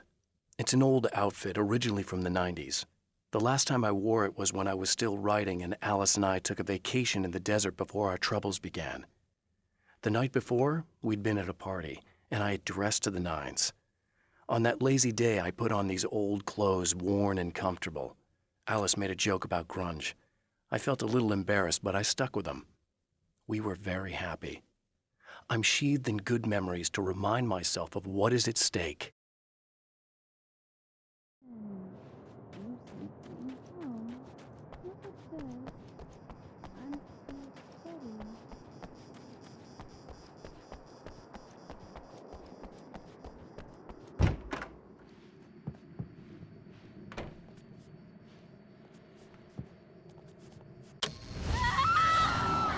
Oh, hey. I'm hoping I can put an end to this now. You'd better. I really don't want that to happen to me again. It's like somebody vomited in my brain, like a sleazy movie that keeps looping in my head. I'll stop this, I swear. You know the part that's really screwed up? If you mess it up, it'll just keep happening forever, right? I don't think I can deal with that. Don't think about that. I don't think of anything but. Hey, afterwards, when all this is done, look me up. This thing, I can probably help you deal with it. I don't know. It's almost like I'm not even in the same world anymore. Everything's just weird now. Yeah, I know. A lot of that'll pass with time, but being touched by the darkness, it's rough on you. It's a lot to process, and I just don't want you to get completely screwed up by this. Might be a little late for that, to be honest. Yeah, well, there's degrees. At least you're not at a point where you go around picking fights with people over not changing their light bulbs often enough. What? Never mind. All I'm saying is, you're not alone with this. And anyway, you're friends with Alice, so, you know, any friend of hers. Thank you.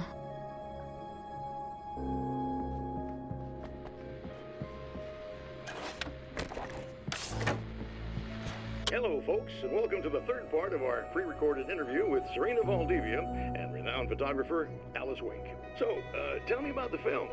It's called Sunrise, and it really wasn't something I ever thought of as an actual film. It was just footage, things I saw and happened to shoot. It's not a medium I'm very much at home with. You shouldn't put yourself down. You've got a great eye. Maybe, but experience is another thing. Because you're primarily a still photographer. Yes, exactly. So I'm really used to thinking of the world in terms of snapshots. I frame something and try to pick the right moment, and then reveal that moment to people. Moving images are a different story. I'm still learning a lot about it, to be honest. So this is a new thing for you? Or maybe I'm just a slow learner. But showing it like this is definitely a new step for me. It's a little weird taking something this intimate and showing it to everybody. Not that the material itself is somehow shocking. It's just that those were private moments. But that's why it works, because it feels genuine. It's not so much a story as it is a sort of an echo, showing us how you saw your husband at the time. It's not really about the sunrise itself or Alan watching it. It's about you two together. I suppose. It's funny, looking at it now, especially now that it's been edited like that. It takes on a life of its own, almost. It's a kind of a fantasy. Well, there's nothing wrong with that. No, you're right. I'm glad you talked me into it.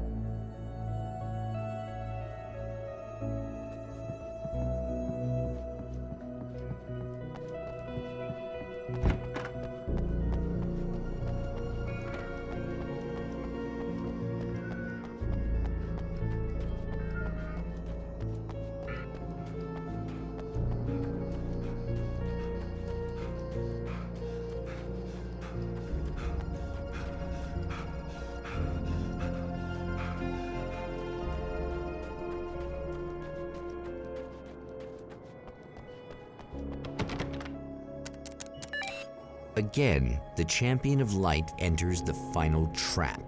The new reality is almost here.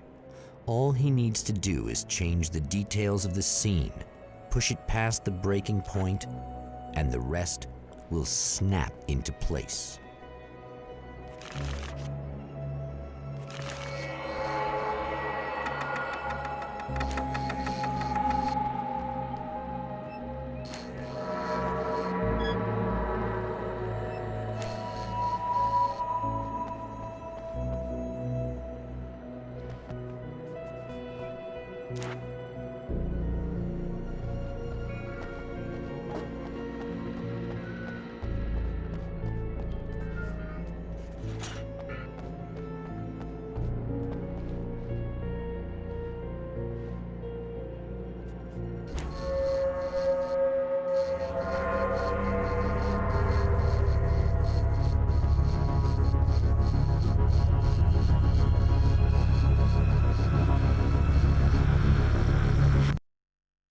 Come on, buddy.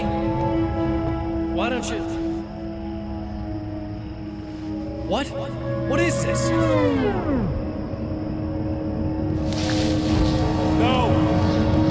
No!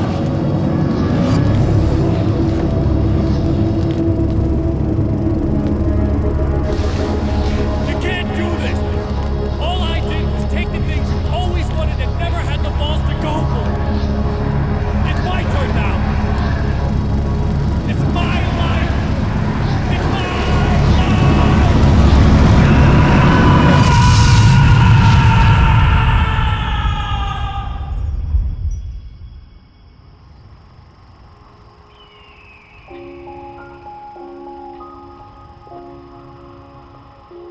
Alan?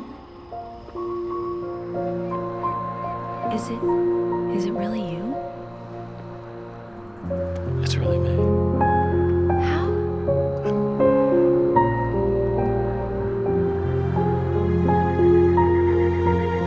I love you. I love you.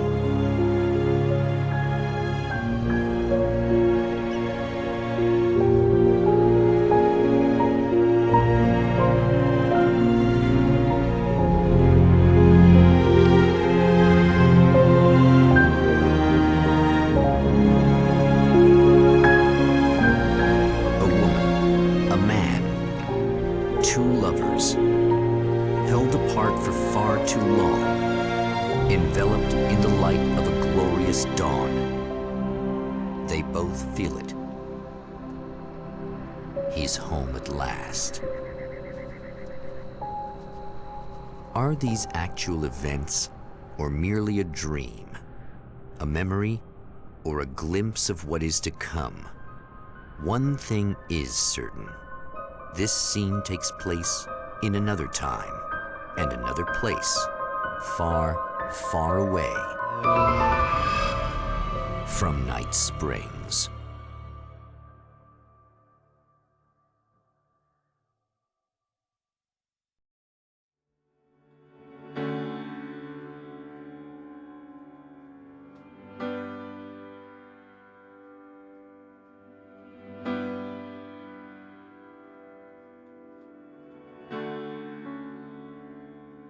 You know.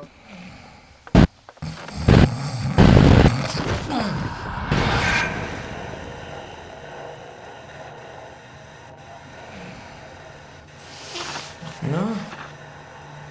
Al?